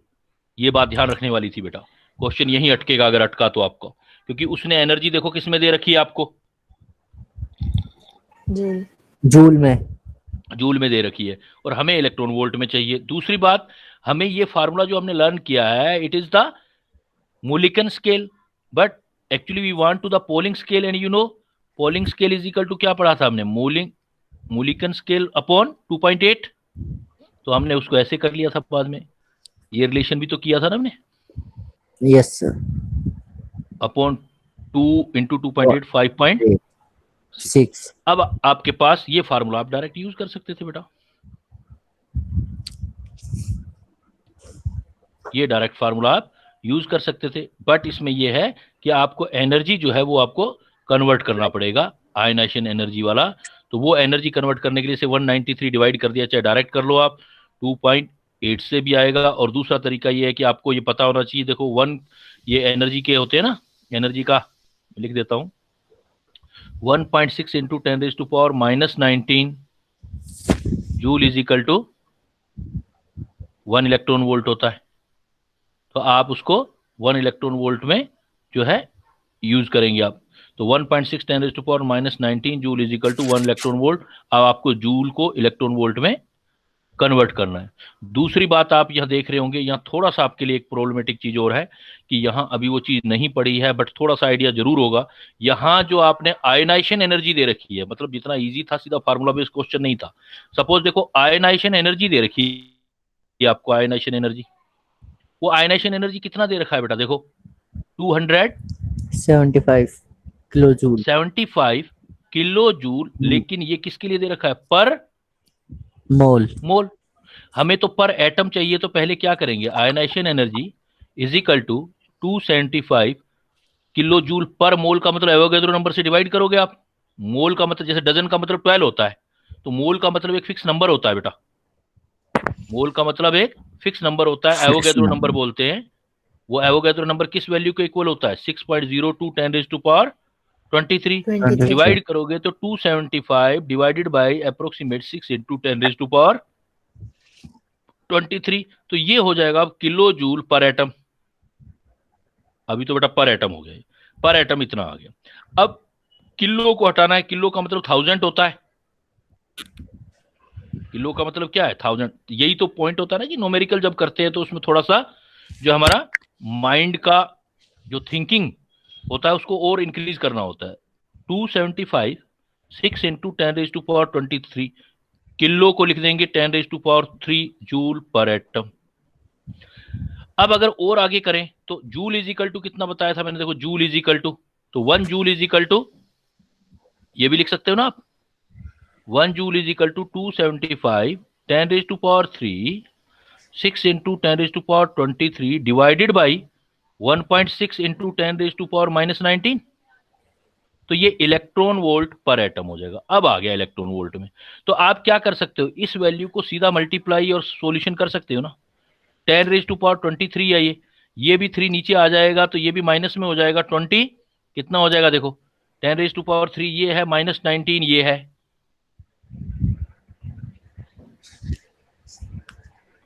Calculation है बेटा, कैलकुलेशन में थोड़ा ज्यादा ध्यान देना होता है। तो आप जब ये 3 नीचे लाओगे तो 19 और 3 ये कितना हो जाएगा 22, ये आ रहा है 23, तो 10 ही तो रह गया ये।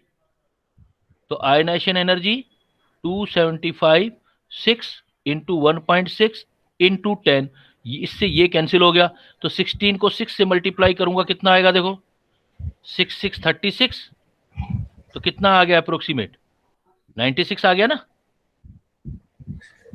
96।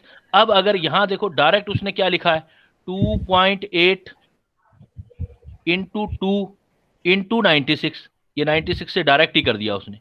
तो 96 को एक जो फार्मूले वाला 2 और था, तो 2 से करूंगा 12 और ये आ जाएगा 9 2 कितना आ रहा है 18 और 1 19, तो इसलिए उसने क्या कर दिया डायरेक्ट ही यहाँ 193 कर दिया इसको और 2.8 कर दिया है। आप ये भी लिख सकते हो, अगर आपको डायरेक्ट एनर्जी उसमें जूल किलो जूल में दे रखी थी तो ये फार्मूला आपका क्या बन गया था, IE प्लस EA अपॉन 5.6 तो बन गया था।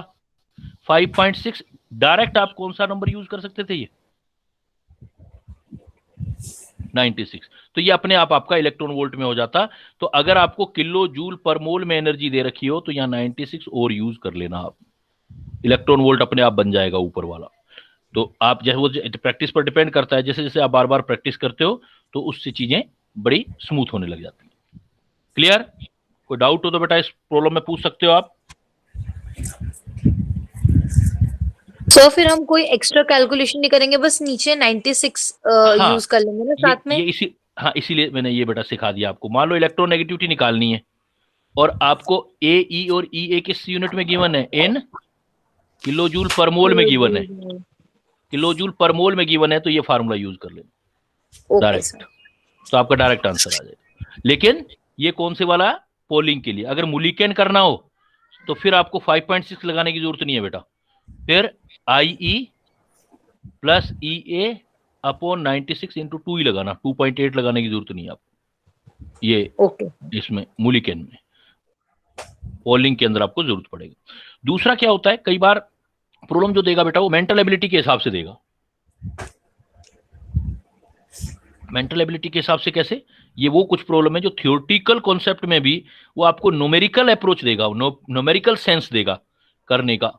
तो उसमें हम इसको देखो कैसे करते हैं। जैसे सपोज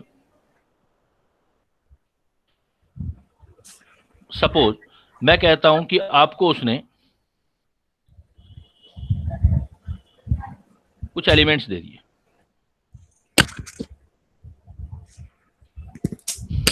उसने कहा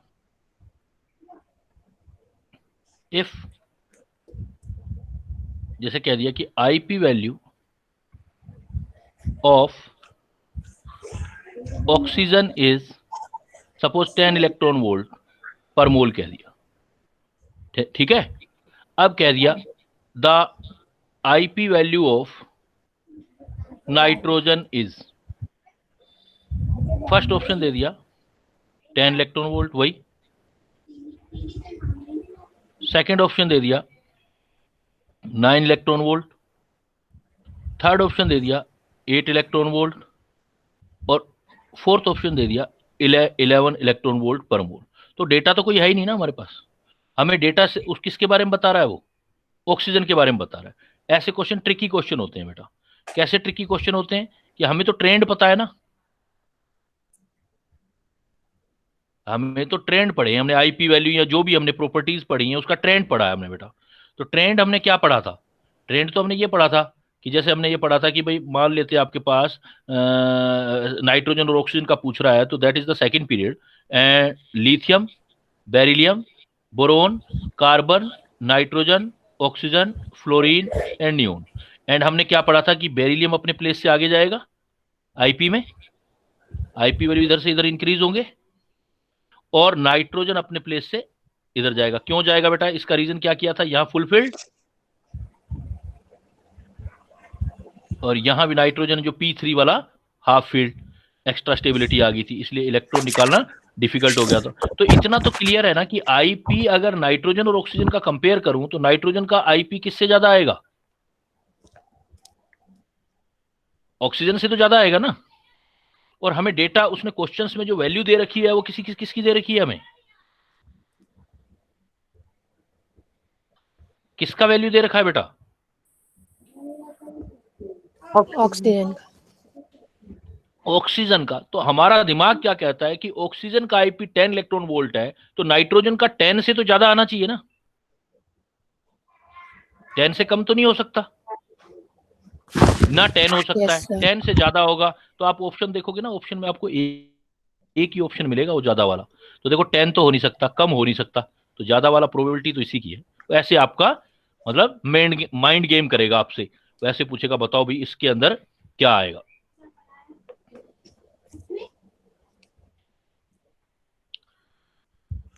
तो पढ़ा इसके बाद बेटा तो कुछ चीजें आप याद कर सकते हो, बाकी ये टेबल आपको हेल्प के लिए कुछ बना रखी है भाई, इधर से इधर जाओगे तो क्या इंक्रीज क्या डिक्रीज हो रहा है। इसके बाद देखो कुछ जो है जैसे नॉर्मल जैसे क्वेश्चन आते हैं उस टाइप के क्वेश्चन इसमें आएंगे। जैसे देखो आपका जैसे ऐसे पूछेगा कि भाई लिक्विड नॉन मेटल कौन सी है? लिक्विड लेकिन नॉन मेटल, मेटल नहीं पूछ रहा है। अगर लिक्विड मेटल पूछता है तो कितने आंसर हो सकते हैं बेटा? Liquid metal 3। मरकरी भी हो सकता है ना, और 30 डिग्री सेल्सियस देखें तो आपका सीजियम भी हो सकता है और गैलियम भी हो सकता है। लेकिन वो लिक्विड अगर नॉन मेटल की बात कर रहा है, लिक्विड नॉन मेटल, ब्रोमाइड। तो ये ब्रोमाइन होता है। ब्रोमाइन रेड कलर का लिक्विड होता है।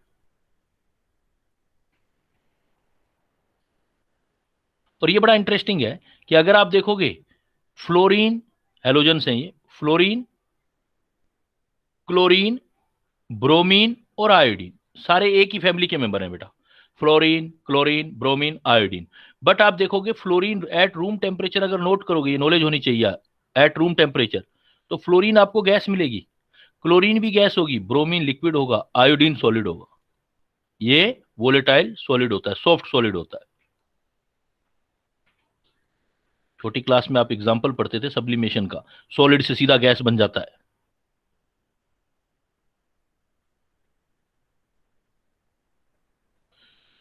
इसी टाइप से आपसे पूछी जाएगी फिर, ये देखो दे ही रखा है, लिक्विड मेटल आ ही गया ना, ये जो पॉइंट में डिस्कस कर रहा था यहां लिखे हुए हैं। Liquid metal mercury, gallium, caesium, francium generally radio active होता है, इसलिए ले भी सकते हो, अगर पूछ ले तो ले लेंगे, नहीं तो नहीं लेंगे।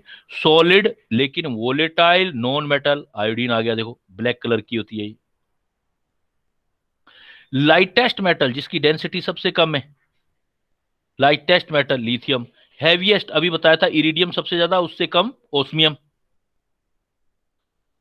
और हार्ड मेटल मतलब जिसका मेल्टिंग पॉइंट हाईएस्ट है, highest melting point among metal है। अमोंग मेटल करेंगे तो टंगस्टन आ जाएगा। एलिमेंट में मोस्ट फाउंड ऑन अर्थ, जो अर्थ क्रस्ट है उसके अंदर सबसे ज्यादा एल्यूमिनियम है। फिर ये गैसेस ऐसा मेटल है, इनर्ट गैसेस, ये चलो अलग चीज आ गई।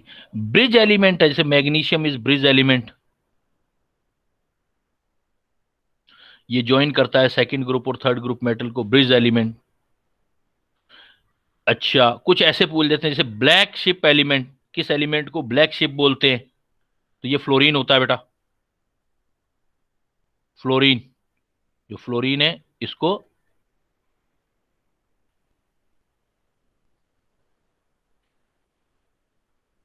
ऐसे ही कई बार ऐसे बोलते हैं कि ट्विन्स मेटल या ट्विन्स एलिमेंट, जैसे कहते हैं ट्विन सिटी, इसी टाइप से ट्विन एलिमेंट्स,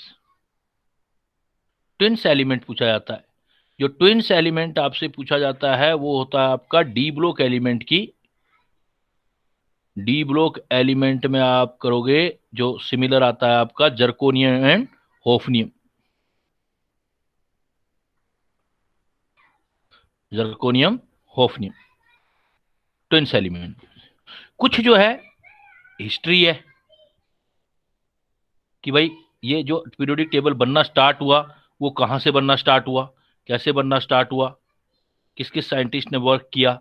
जैसे देखो वैसे तो पहले स्टार्टिंग में बहुत सारे साइंटिस्ट बहुत इन एंशिएंट पीरियड के अंदर मेटल नॉन मेटल में डिवाइड करते थे, लेकिन हम डोबेरनियर से पढ़ते हैं तो डोबेरनियर ने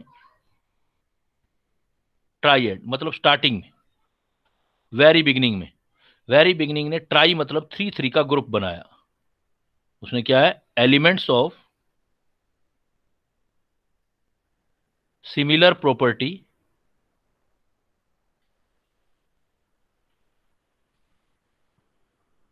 are arranged,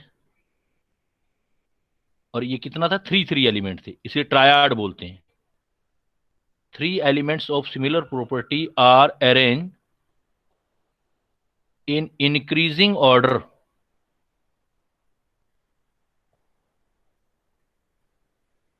of their atomic mass।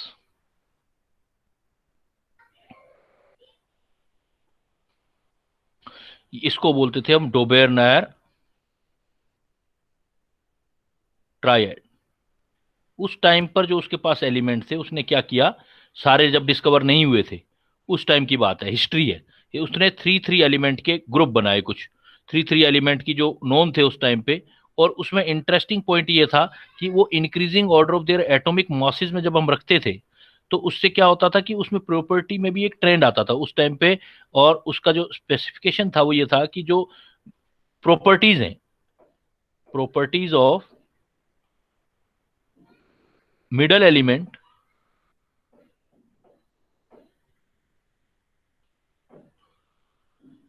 is the mean of properties of other 2 elements। मतलब उसकी स्टडी का अपना तरीका था जब उसने अपनी स्टडी की।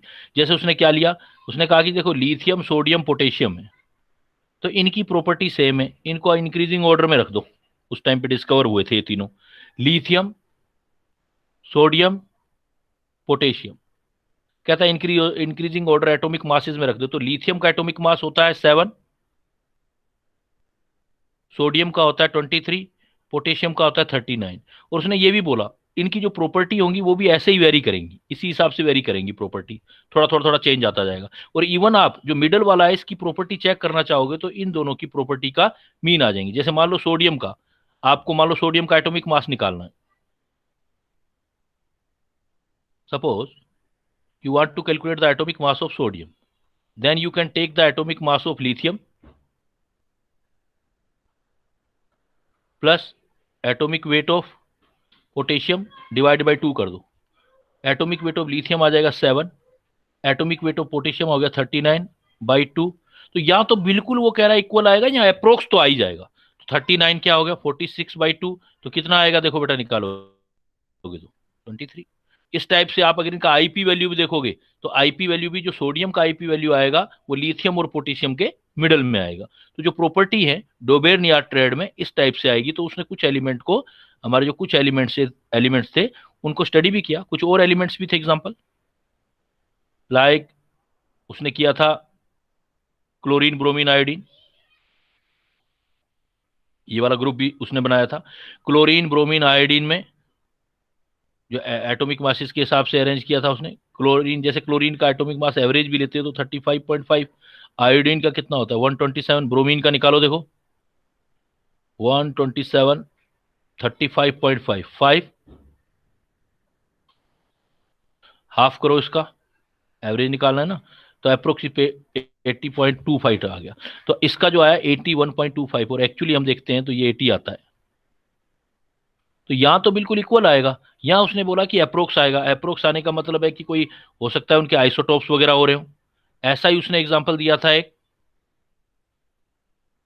क्लोरीन ब्रोमीन आयोडीन की तरह उसने दिया था। ये कैल्शियम स्ट्रांशियम बेरियम भी उस टाइम पे डिस्कवर था, ये भी ट्रायड कैल्शियम स्ट्रांशियम बेरियम, ये ट्रायड भी था बेटा।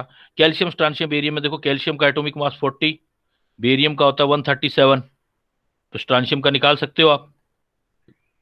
कई बार इस टाइप के क्वेश्चन आ जाते हैं ना, वो एक्चुअली इन टॉपिक से आ जाते हैं। तो ये कितना हो गया हमारे पास 771, 2 से करके देख लेना कितना आ रहा है। तो कैल्शियम स्ट्रांशियम बेरियम का एटॉमिक मास जो आपका यहां से आ जाएगा, 8 2 जा 16 हो गया, तो 88 के आसपास आ जाएगा स्ट्रांशियम का। तो इस टाइप से जो आपके पास हैं वो इनके एटॉमिक मासेस भी आ सकते हैं। आपके एटॉमिक मासेस भी 87 के आसपास का होता है, तो एक्यूरेट जो होगा नहीं होगा तो आसपास तो आ ही जाएगा। तो ये जो था ये उस टाइम पे ट्रायड बनाया था, लेकिन जैसे जैसे सेम प्रॉपर्टी वाले और एलिमेंट डिस्कवर हुए तो ट्रायड तो अपने आप ही टूट गया। जैसे लिथियम था, सोडियम था, पोटेशियम था, आगे बन गया रुबिडियम, सीजियम, इनकी डिस्कवरी हो गई, तो अब तो ट्रायड रहा ही नहीं। इसलिए फिर ये उसका सिर्फ हमारा एक हिस्टोरिकल इंपोर्टेंस रह गया।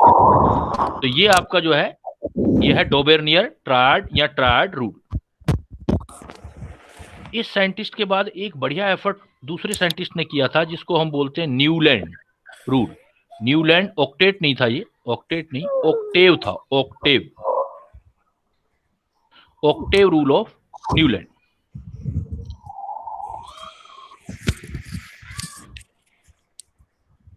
फिर इसको अभी जो पुराने 2-3 रूल जोड़ करके हम वापस उसी पे पहुंचा देंगे जहां से हमने चैप्टर स्टार्ट किया था। तो फिर क्या काम किया, एक दूसरा साइंटिस्ट आया, उसने उसको बोलते हैं न्यूलैंड्स ऑक्टेव रूल। ऑक्टेव, एक ऑक्टेट आएगा वो अलग है, ये ऑक्टेव रूल। तो न्यूलैंड ने जो ऑक्टेव रूल दिया उसने क्या कहा कि एलिमेंट को आप अरेंज करो, 3 में मत अरेंज करो, आप सबको अरेंज करो जो उस टाइम पे डिस्कवर हुए थे। जब अरेंज करोगे तो आप क्या देखोगे कि ईच 8th, ऑक्ट का मतलब होता है 8, ईच 8th की प्रॉपर्टी 7 से मिलती जुलती होगी, लाइक उसी तरीके से जैसे आपके म्यूजिकल नोट्स मिलते हैं। जैसे म्यूजिकल नोट्स होता है आपका 8th जो म्यूजिकल नोट्स होता है फर्स्ट जैसा होता है, सा रे गा मा पा दा नी सा, वापिस सा आ गया। तो कहता है कि ऐसा ही जैसा म्यूजिक में है वैसा ही आपको ऐसा कुछ मिलेगा। इसको बोलते हैं, न्यूलैंड ने दिया था न्यूलैंड ऑक्टेव रूल। तो इस रूल के अकॉर्डिंग क्या बोलोगे, if elements are if elements are arranged in, किसमें अरेंज किया था इसने भी, इंक्रीजिंग ऑर्डर। किसका, इसने भी बेटा वही बेस लिया था। यही गलती थी जो किसने की थी, एटॉमिक मासेस। मेंडलीव की गलती तो यहीं से हुई थी क्योंकि उसने पुराने वाले साइंटिस्ट को फॉलो कर लिया था एटॉमिक मासेस में। If elements are arranged in increasing order of atomic masses then property of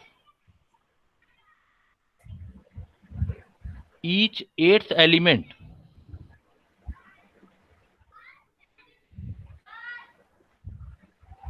are similar with first one। और बिल्कुल लाइक कैसे भी है बताया उसने, लाइक म्यूजिकल नोट्स। तो देखो अब मैं इसको अरेंज कर रहा हूँ। अब इसमें क्या कि एटॉमिक मासेस का नॉलेज होना जरूरी है। अब जैसे आपने वहां पर जो एलिमेंट डिस्कवर थे लिथियम से लेकर के, जैसे लिथियम जो भी पढ़ते हो आप, lithium, beryllium, boron, carbon, nitrogen, oxygen, fluorine. उस टाइम फ्लोरीन के बाद क्या आएगा, नियोन, लेकिन डिस्कवर नहीं थी उस टाइम पे, नियोन नॉट डिस्कवर्ड थी उसके जमाने में, ये डिस्कवर नहीं थी, इसलिए उसका रूल बन गया। ये डिस्कवर होते ही वो अपने आप फेल हो गया। Lithium, beryllium, boron, carbon, nitrogen, oxygen, fluorine. Fluorine के बाद देखो नियोन के बाद वापस क्या आ जाता है, sodium, magnesium, aluminium, silicon, phosphorus, sulphur, chlorine. अब देखो इनकी प्रॉपर्टी मिलती जुलती है। काफी कुछ प्रॉपर्टी फ्लोरीन की क्लोरीन से मिलेगी, ऑक्सीजन की सल्फर से मिलेगी। इनके एटॉमिक मासेस देखो, लिखो आप लिथियम से एटॉमिक मासेस। लिथियम का एटॉमिक मास कितना होता है? Let's check the atomic masses. देखो कितना एक याद है लिथियम का एटॉमिक मास। यहाँ फेल हो जाते हैं बहुत सारे स्टूडेंट, गलत, 7। बेरिलियम का एटॉमिक मास, फेल हो जाते हैं, सारा चैप्टर पढ़ लेते हैं, यहाँ आते ही फेल हो जाते हैं, 9। एटॉमिक नंबर तो याद होते हैं क्योंकि वो तो सीक्वेंस में, लेकिन एटॉमिक मासेस याद करने बेटा। बोरोन का 11, कार्बन का 12, नहीं 13 नहीं है, कार्बन का 12, नाइट्रोजन का 14, ऑक्सीजन का 16, फ्लोरीन का 19। तो देखो 19 इंक्रीजिंग ऑर्डर जा रहा है। तो ये याद करने हैं एटॉमिक मासेस। लगता है ऐसे यार ये बहुत इजी सा है, क्या है? अब देखो क्वेश्चन पूछते ही पता लग जाता है कि हमें कितना याद है। सोडियम का 23, मैग्नीशियम का 24, एल्यूमिनियम का कितना आएगा 27, सिलिकॉन का 28, फास्फोरस का 31, सल्फर का 32, क्लोरीन का एवरेज निकालते हैं 35.5। इंक्रीजिंग ऑर्डर में आप अरेंज किया उसने, तो उसको उस टाइम तो लगा भाई वाह बहुत सही, उसने नॉलेज निकाल ली। जैसे देखो आप 1 2 3 4 5 6 7 8, 8th वाले एलिमेंट की प्रॉपर्टी किससे मिलती जुलती है? उसके लिए तो फर्स्ट और 8th की प्रॉपर्टी मिल रही है। तो उसने ये बोला था कि ईच 8th एलिमेंट का प्रॉपर्टी सिमिलर किसके साथ होगा? फर्स्ट एलिमेंट के। और कैसे अरेंज करोगे? If elements are arrange in increasing order of atomic mass, atomic mass में अरेंज करोगे तो ऐसे आपका ये मिलेगा। बट ये अपने आप ही फेल हो गया। फेल्ड किसकी डिस्कवरी के बाद? Failed after discovery of noble gases. भैया अगर आप नोबल गैसेस डिस्कवरी करोगे या नियोन लगा दोगे तो नियोन के बाद प्रॉपर्टी आएगी, तो 8th तो नहीं हुआ ना। फिर तो 8th नंबर नहीं बनेगा। फिर कौन सा नंबर बनेगा? ये लिथियम का सोडियम के साथ कौन सा नंबर बन जाएगा? फिर 9th बनेगा, 8th तो नहीं बनेगा। तो अपने आप ही फिर ये थ्योरी भी फेल होगी। तो इसको फॉलो करते करते, ऑक्टेव को फॉलो करते करते, फिर वो एक साइंटिस्ट और भी बीच में कई आते गए, वर्क करते गए, लोथर मेयर, इसने कर्व दिए थे, कर्व से एक्सप्लेन करने का ट्राई किया था लोथर मेयर। फिर आया मेंडलीव, अब वापस अटैच कर लोगे आप मेंडलीव से। मेंडलीव ने फिर आपका जो है जहां से स्टार्ट किया था चैप्टर हमने, कि मेंडलीव ने जो आपका पीरियोडिक टेबल बनाया, बट उसकी प्रॉब्लम क्या थी? उसने भी पीरियोडिक लॉ दिया था। यहां पॉइंट को मैं क्लोज कर रहा हूं। उसने पीरियोडिक लॉ दिया था, तो क्या लॉ में लिखा था? इसका पीरियोडिक लॉ क्या था कि properties of elements are periodic functions of their atomic element are periodic function of atomic mass। और यही उसका बैड लक रहा। उसने क्या यूज किया? Atomic mass. अगर वो टाइम पे ही अपना दिमाग थोड़ा सा और चला लेता और एटॉमिक नंबर कर लेता, तो वहीं पे जो उसकी थोड़ी बहुत जो ड्रॉबैक रही थी वो नहीं आ पाती। तो एटॉमिक मास उसका क्या था कि भाई पुराने वाले इसी पर काम कर रहे हैं, तो मुझे भी इसी पे काम करना चाहिए। फिर उसके वर्क को उसने, किसने एटॉमिक मास को चेंज किया था? एटॉमिक मास वाले रूल को किसने चेंज किया? मोज़ले। गुड। मोज़ले ने किसकी डिस्कवरी कर डाली? Atomic number. कौन सा एक्सपेरिमेंट किया था बेटा, याद है?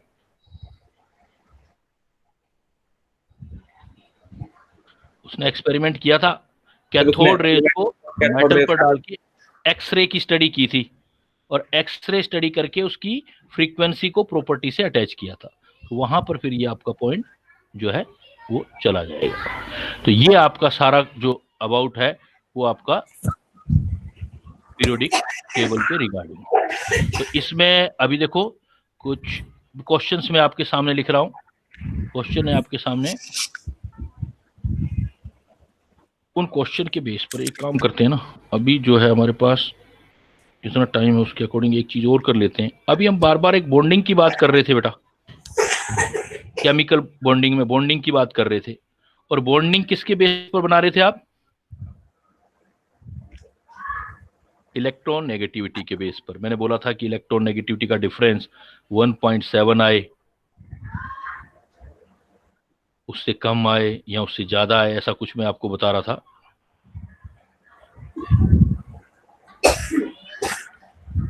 तो इसी पॉइंट को मैं थोड़ा यहां आपको इससे अटैच करके और बता देता हूं कि आपका पूरा पीरियोडिक टेबल, ये भी नॉलेज ऑफ बॉन्डिंग। जनरली क्या होता है कि जो भी अट्रैक्शन होता है, अट्रैक्शन बिटवीन टू एटम, जो भी टू एटम के बीच अट्रैक्शन होता है उसको हम बॉन्डिंग बोलते हैं, केमिकल बॉन्डिंग। बट ये अट्रैक्शन बनते कैसे हैं? केमिकल बॉन्डिंग डिवाइड करोगे तो जनरली आप टू टाइप में डिवाइड करोगे। एक बोलोगे आप आयनिक बॉन्डिंग, एक कोवलेंट, और एक जनरली आप बोलोगे कोवलेंट।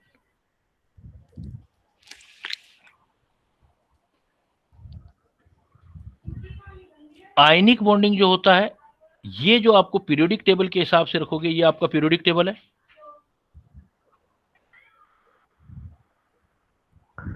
इस पीरियोडिक टेबल में मोस्ट ऑफ देखोगे आप तो मेटल्स हैं, यस और बहुत कम जो होती हैं वो आपकी नॉन मेटल। नॉन मेटल है। मेटल की प्रॉपर्टी होती है इलेक्ट्रॉन लूज करके अपना कैटायन बनाना, और नॉन मेटल की प्रॉपर्टी होती है इलेक्ट्रॉन गेन करके अपना जो है general property anion. Anion non metal जो होगा इलेक्ट्रॉन लेके एनायन बनाएगा। तो इसको हम बोलते हैं, मेटल को हम बोलते हैं electropositive element. Electro positive element. तो मैं इसको ईपी लिख देता हूं, आप समझ जाना, electropositive element. Non metal negative ion बनाते हैं, इसलिए इनको हम बोल देते हैं generally electro negative element. Negative element, और जनरली इसको हम ईएन लिख देंगे। तो जब भी आपको आयनिक बॉन्डिंग होता है तो ये बनता है ionic bonding exchanging of electron से, या ट्रांसफरिंग ऑफ इलेक्ट्रॉन। ट्रांसफरिंग नहीं बेटा, शेयरिंग नहीं, transferring of electron from metal to non metal. Non metal, क्योंकि नॉन मेटल का पावर है इलेक्ट्रॉन को अटेन करना, और मेटल का पावर है इलेक्ट्रॉनों को लूज करना। जैसे देखो आयनिक बॉन्डिंग में मेटल और नॉन मेटल है, तो आयनिक बॉन्डिंग में मेटल जो होगा, जैसे Na ही ले लो आप, Na और मान लो Cl पास में आ गई, तो Na क्या करेगा, अपना इलेक्ट्रॉन ट्रांसफर कर देगा इसको, तो ट्रांसफरिंग ऑफ इलेक्ट्रॉन हो जाएगी। तो इससे क्या बन जाएगा, Na पॉजिटिव और Cl नेगेटिव। तो Na पॉजिटिव Cl नेगेटिव है, तो पॉजिटिव और नेगेटिव चार्ज बन गया। अब ये नेगेटिव और पॉजिटिव चार्ज बन गए, तो इनके बीच जो होगा वो अट्रैक्शन होगा। इस अट्रैक्शन को बोलेंगे electrostatic force of attraction. Electrostatic force of attraction. तो आप क्या बोल सकते हो बेटा कि जो आयनिक बॉन्ड है वो कब बनता है, जब कैसे होना चाहिए, एक आपके पास क्या होना चाहिए, मेटल, और एक आपके पास क्या होना चाहिए, नॉन मेटल। तो इलेक्ट्रिक फोर्स ऑफ अट्रैक्शन बनेगा। इसी बॉन्ड का क्या नाम दोगे आप, आयोनिक बॉन्ड। Ionic bond. और इसी का नाम एक और होता है बेटा, इलेक्ट्रोवैलेंट बॉन्ड। इलेक्ट्रोवैलेंट तो इलेक्ट्रोस्टैटिक फोर्स से रिलेटेड है, इसलिए इलेक्ट्रोवैलेंट बॉन्ड बोलेंगे। तो एक मेटल एक नॉन मेटल, तो नॉन मेटल की इलेक्ट्रोनेगेटिविटी तो हाई होती है। नॉन मेटल जो होता है उसकी इलेक्ट्रोनेगेटिविटी अभी पढ़ के आओ, हाई इलेक्ट्रोनेगेटिव है। और अगर इलेक्ट्रोनेगेटिव की टर्म में बोलूं तो मेटल जो है हाई इलेक्ट्रोपॉजिटिव है। यहां इसको क्या लिख सकता हूं, हाई इलेक्ट्रोपॉजिटिव की बजाय में लेस या लो इलेक्ट्रोनेगेटिव। तो ये इन दोनों के बीच की इलेक्ट्रोनेगेटिविटी का डिफरेंस, जितना इनका डिस्टेंस दूर होगा, जैसे सोडियम यहां है, सपोज क्लोरीन यहां है, तो जितना ये एक दूसरे से पीरियोडिक टेबल में डिस्टेंस होगा तो इलेक्ट्रोनेगेटिविटी डिफरेंस ज्यादा होगा ना उनका। तो लो इलेक्ट्रोनेगेटिविटी और हाई इलेक्ट्रोनेगेटिविटी, इसका मतलब जितना इलेक्ट्रोनेगेटिविटी डिफरेंस इंक्रीज होगा तो कौन सी बॉन्डिंग ज्यादा होती जाएगी,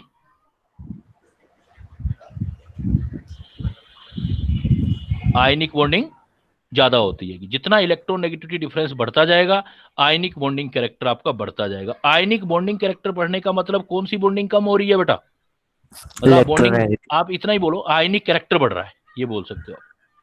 आयनिक कैरेक्टर इंक्रीज हो रहा है, या आप क्या बोल सकते हो इसको, कौन सा कैरेक्टर डिक्रीज हो रहा है, कोवलेंट कैरेक्टर डिक्रीज हो रहा है। यही रीजन था कि हमने इलेक्ट्रॉन नेगेटिविटी डिफरेंस से इसको कंपेयर किया था।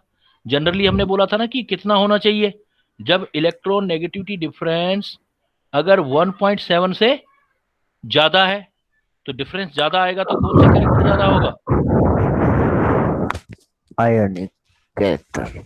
आयनिक कैरेक्टर ज्यादा होगा। और अगर इलेक्ट्रॉन नेगेटिविटी डिफरेंस 1.7 से कम है तो कौन सा कैरेक्टर ज्यादा होगा? फिर कोवलेंट कैरेक्टर। 50% से ज्यादा, जो 50 से ज्यादा होगा उसको कंसीडर करेंगे, कोवलेंट कैरेक्टर ज्यादा है। तो इलेक्ट्रॉन नेगेटिविटी डिफरेंस जो है वो मैटर करता है। इलेक्ट्रॉन नेगेटिविटी डिफरेंस जितना ज्यादा होगा उतना इलेक्ट्रॉन की ट्रांसफरिंग जो होगी वो ज्यादा हो जाएगी, इलेक्ट्रॉन का ट्रांसफरिंग इंक्रीज होता जाएगा। अब मैं सपोज आपको ये क्वेश्चन दूं, एक सिंपल सा क्वेश्चन देता हूं कि मैं ये बोलूं arrange the following species in increasing order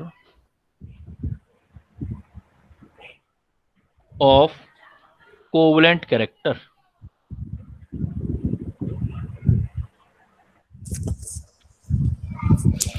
मैंने एक एग्जांपल दे दिया बेटा आपका AlCl3, एक एग्जांपल दे दिया NaCl और एक एग्जांपल दे दिया MgCl2। इसमें आपको कोवलेंट कैरेक्टर और आयनिक कैरेक्टर लेना है। एक मान लो ये दे दो आप 2, 3, 4 SiCl, ये दे दिया। अब आप देखो, आपको अगर इलेक्ट्रॉन नेगेटिव वैल्यू याद है तो फिर तो डायरेक्ट ही हो जाएगा, नहीं तो पीरियोडिक टेबल का आइडिया होगा तब भी क्वेश्चन शॉर्ट आउट हो जाएगा। कैसे शॉर्ट आउट हो जाएगा? आप पीरियोडिक टेबल के हिसाब से इसको अरेंज करो। क्लोरीन कॉमन है, क्लोरीन थर्ड पीरियड में आता है, और sodium, magnesium, aluminium, silicon, phosphorus, sulphur, chlorine, argon, यही होता है ना। तो क्लोरीन तो कॉमन है, तो जो क्लोरीन के पास में आएगा उसकी इलेक्ट्रोनेगेटिविटी डिफरेंस कम होगी, जो दूर होगा उसकी इलेक्ट्रोनेगेटिविटी डिफरेंस ज्यादा होगा। तो इलेक्ट्रोनेगेटिविटी डिफरेंस किस बॉन्ड का सबसे ज्यादा होगा बेटा? देखो, इलेक्ट्रोनेगेटिविटी डिफरेंस Na और Cl का इलेक्ट्रोनेगेटिविटी डिफरेंस सबसे ज्यादा होगा, क्योंकि सबसे ज्यादा डिस्टेंस पर है ये। और निकाल के देखोगे वैल्यू भी आ जाएगी। जैसे सोडियम का वैल्यू, अगर आपको ध्यान है सोडियम का, तो वहां से वैल्यू निकाल सकते हैं, नहीं तो आपको डिस्टेंस से भी निकाल सकते हैं। उसके बाद देखो इलेक्ट्रोनेगेटिविटी डिफरेंस किसका आएगा? कम हो जाएगा। किसका? मैग्नीशियम और क्लोरीन का। फिर देखो इलेक्ट्रोनेगेटिविटी डिफरेंस थर्ड नंबर पे किसका आ जाएगा? जो नॉन मेटल के जितना क्लोज आता जाएगा उसकी इलेक्ट्रोनेगेटिविटी डिफरेंस कम होती जाएगी। डेल्टा एक्स एल्यूमिनियम और Cl। और सबसे कम इलेक्ट्रोनेगेटिविटी डिफरेंस सिलिकॉन और क्लोरीन। हमें क्या निकालना है? इधर से इधर जा रहे हैं तो बेटा इलेक्ट्रोनेगेटिविटी डिफरेंस क्या होता जा रहा है? डिक्रीज। इलेक्ट्रोनेगेटिविटी डिफरेंस डिक्रीज हो रहा है, तो इसका मतलब कौन सा कैरेक्टर इंक्रीज होगा? इलेक्ट्रोनेगेटिविटी डिफरेंस ज्यादा आता है तो आयनिक कैरेक्टर होता है, और कम होगा तो कौन सा कैरेक्टर आएगा? कोवलेंट कैरेक्टर ज्यादा आएगा। तो इसका मतलब हमारे पास कोवलेंट कैरेक्टर निकालना है तो NaCl सबसे कम कोवलेंट, उससे ज्यादा MgCl2, AlCl3, और सबसे बेस्ट इसमें आ जाएगा SiCl4।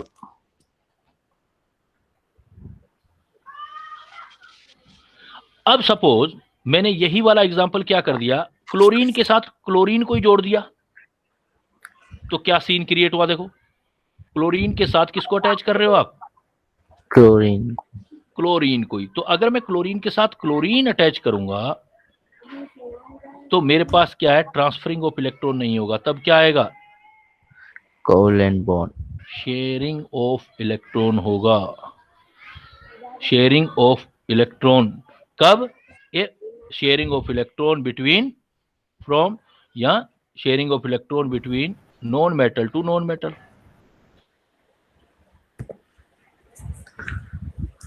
जनरली नॉन मेटल होते हैं, नॉन मेटल क्यों?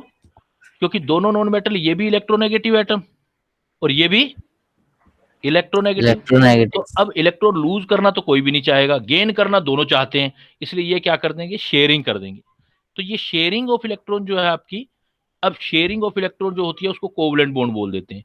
तो शेयरिंग अगर इक्वल शेयरिंग होती है, सपोज मैं बोल देता हूं इसको इक्वल शेयरिंग ऑफ इलेक्ट्रॉन, जैसे क्लोरीन और क्लोरीन। क्लोरीन का वैलेंस क्लोरीन। इलेक्ट्रॉन कितना होता है बेटा? क्लोरीन का वैलेंस इलेक्ट्रॉन 7.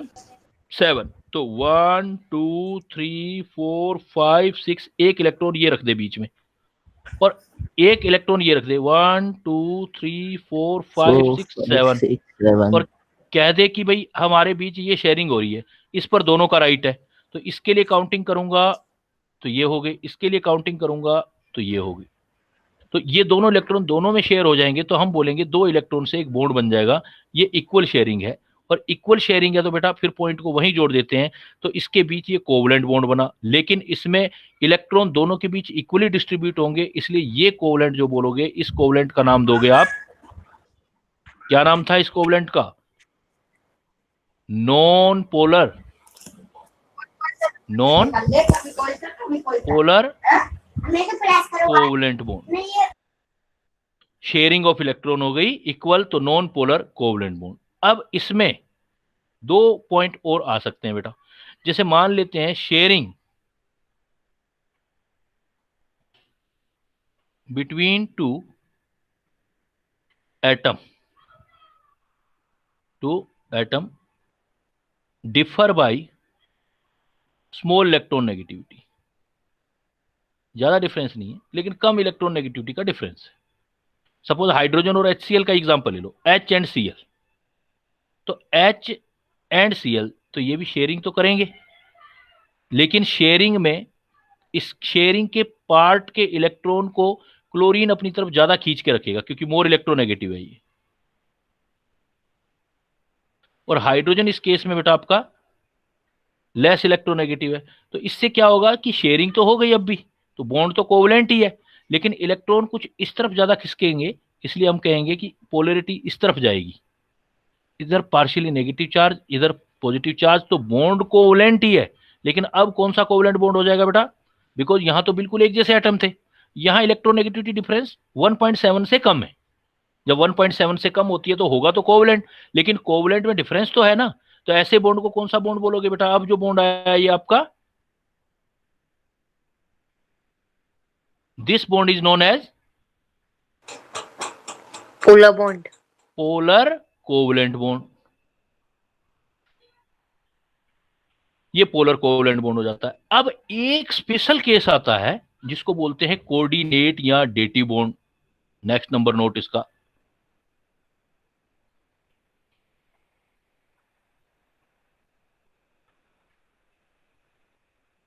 कोऑर्डिनेट और डेटिव बॉन्ड। ये कोऑर्डिनेट या डेटिव बॉन्ड जो बनता है is formed by unequal sharing. होगी तो शेयरिंग, लेकिन अनइक्वल शेयरिंग होगी, जिसमें in which one atom is electron pair donor. एक एटम जो होगा वो इलेक्ट्रॉन पेयर डोनेट करेगा, डोनर होगा, और एक जो करेगा ये स्पेशल टाइप का बॉन्ड हो जाएगा। कोऑर्डिनेट और dative bond is formed by unequal sharing in which one atom is electron pair donor and one, पूरे इलेक्ट्रॉन पेयर मतलब दो इलेक्ट्रॉन एक साथ एक डोनेट करेगा बॉन्डिंग के लिए, electron pair donor and one electron pair acceptor for bonding. इसका एग्जांपल है बेटा, जैसे मान लो मैंने अब एग्जांपल लिया एक, सपोज NH3, ये एक एग्जांपल है। इसको जानते हो बेटा क्या बोलते हैं? Ammonium nitrate. Ammonia. अमोनिया बेटा, राइट। नाइट्रेट वाइट्रेट कहीं है ही नहीं यहाँ पर, अमोनिया। NH3 जो होता है वो अमोनिया है। और एक एग्जांपल होता है सपोज H4 पॉजिटिव, ये है प्रोटॉन या हाइड्रोजन आयन। बेटा हाइड्रोजन के पास कितने इलेक्ट्रॉन होते हैं? वन। One. हाइड्रोजन जो होता है उसके पास 1 इलेक्ट्रॉन, वो भी निकल गया तो इसके पास तो इलेक्ट्रॉन है ही नहीं। और या नाइट्रोजन के पास 2 इलेक्ट्रॉन होंगे, क्योंकि वैलेंस इलेक्ट्रॉन इसके आपके नाइट्रोजन के 5 वैलेंस इलेक्ट्रॉन होते हैं। तो 5 वैलेंस इलेक्ट्रॉन होते हैं, तो ये दोनों अटैच कैसे होंगे देखो जरा आप। तो क्या करेगा एन, इन 3 हाइड्रोजन के साथ तो अटैच है ही अमोनिया में, आगे चल के बॉन्डिंग में ये चीज पढ़ेंगे हम। अब इसके पास ये लोन पेयर है, मतलब इलेक्ट्रॉन पेयर रखा हुआ है। इसके इलेक्ट्रॉन जो है 5 है, तो 3 तो इधर चले गए थे, 1 2 3 वैलेंस इलेक्ट्रॉन 5 थे ना, 1 2 3 4 5।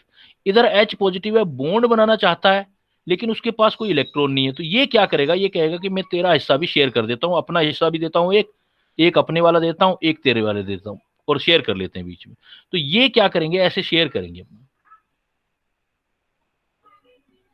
ये इलेक्ट्रॉन शेयर कर देंगे अपने दोनों। अब इस पर राइट इस हाइड्रोजन का भी है और इस नाइट्रोजन का तो है ही। तो ये ऐसा शेयर करेंगे, तो इस बॉन्ड को हम कैसे दिखाएंगे, बिकॉज यहां पर नाइट्रोजन इलेक्ट्रॉन पेयर डोनर है, इलेक्ट्रॉन पेयर डोनर, और हाइड्रोजन ये वाला H पॉजिटिव वाला क्या है, इलेक्ट्रॉन पेयर Acceptor. एक्सेप्टर है। एक्सेप्टर है, तो अब क्या हुआ कि इस बॉन्ड को ऐसे दिखाओगे ना आप, NHH ऐसे करके सिंबल चेंज कर दिया। इस बॉन्ड का मतलब है नॉर्मल कोवलेंट बॉन्ड, ये तो कोवलेंट बॉन्ड हो गया। शेयरिंग से ये भी बना है, शेयरिंग से ये भी बना है, लेकिन एरो लगा के हमने कहा कि नाइट्रोजन इलेक्ट्रॉन दे रहा है, हाइड्रोजन केसे वाला भी, और दोनों इलेक्ट्रॉन के बीच शेयरिंग हो गई है। तो ये जो थी कोवलेंट बॉन्ड वाली इक्वल शेयरिंग थी, और इस N और H पॉजिटिव के बीच कैसी शेयरिंग है अब, Unequal. अनइक्वल है, कोवलेंट जैसा ही बॉन्ड, तो अनइक्वल शेयरिंग है। इस शेयरिंग से जो बॉन्ड बनेगा इसको क्या नाम दोगे आप, कोवलेंट कोऑर्डिनेट, या कोवलेंट भी बोल सकते हो, कोवलेंट ये कोऑर्डिनेट भी बोल सकते हो, या सिर्फ कोऑर्डिनेट कोवलेंट, या सिर्फ आप ऐसे भी एक बार ऐसा कर लो, बाद में जब आगे चैप्टर आएंगे तो उसमें क्लियर हो जाएगा। कोऑर्डिनेट, या दूसरा नाम बताया था बेटा इसका मैंने, कोऑर्डिनेट, या नाम याद रखना है Dative. डेटिव। तो इसका मतलब जब इलेक्ट्रोनेगेटिव एटम आपस में अटैच होते हैं तो शेयरिंग होती है। तो शेयरिंग देखो आपकी, शेयरिंग इक्वल शेयरिंग होगी तो 2 टाइप के बॉन्ड बनेंगे, वो कोवलेंट होंगे। इक्वल शेयरिंग से कौन कौन से 2 टाइप के बॉन्ड बने, polar covalent bond and non polar covalent bond. और इन अनइक्वल शेयरिंग से जो बॉन्ड बनता है उसको क्या बोलते हैं हम, कोऑर्डिनेट बॉन्ड या डेटिव बॉन्ड बोलते हैं। तो ये एक बॉन्ड का जनरल आइडिया होता है कि जनरली 2 टाइप ही हैं, आयनिक और कोवलेंट, और कोवलेंट का स्पेशल केस अनशेयरिंग वाला है, उसको हम कोऑर्डिनेट या डेटिव बोल देते हैं। क्लियर। तो ये बेटा जो है सारा इसके बारे में, जो आपका पीरियोडिक टेबल है उसके बारे में जो है idea. Now I am living.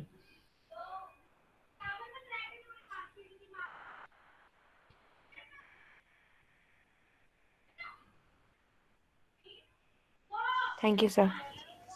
Thank you बेटा।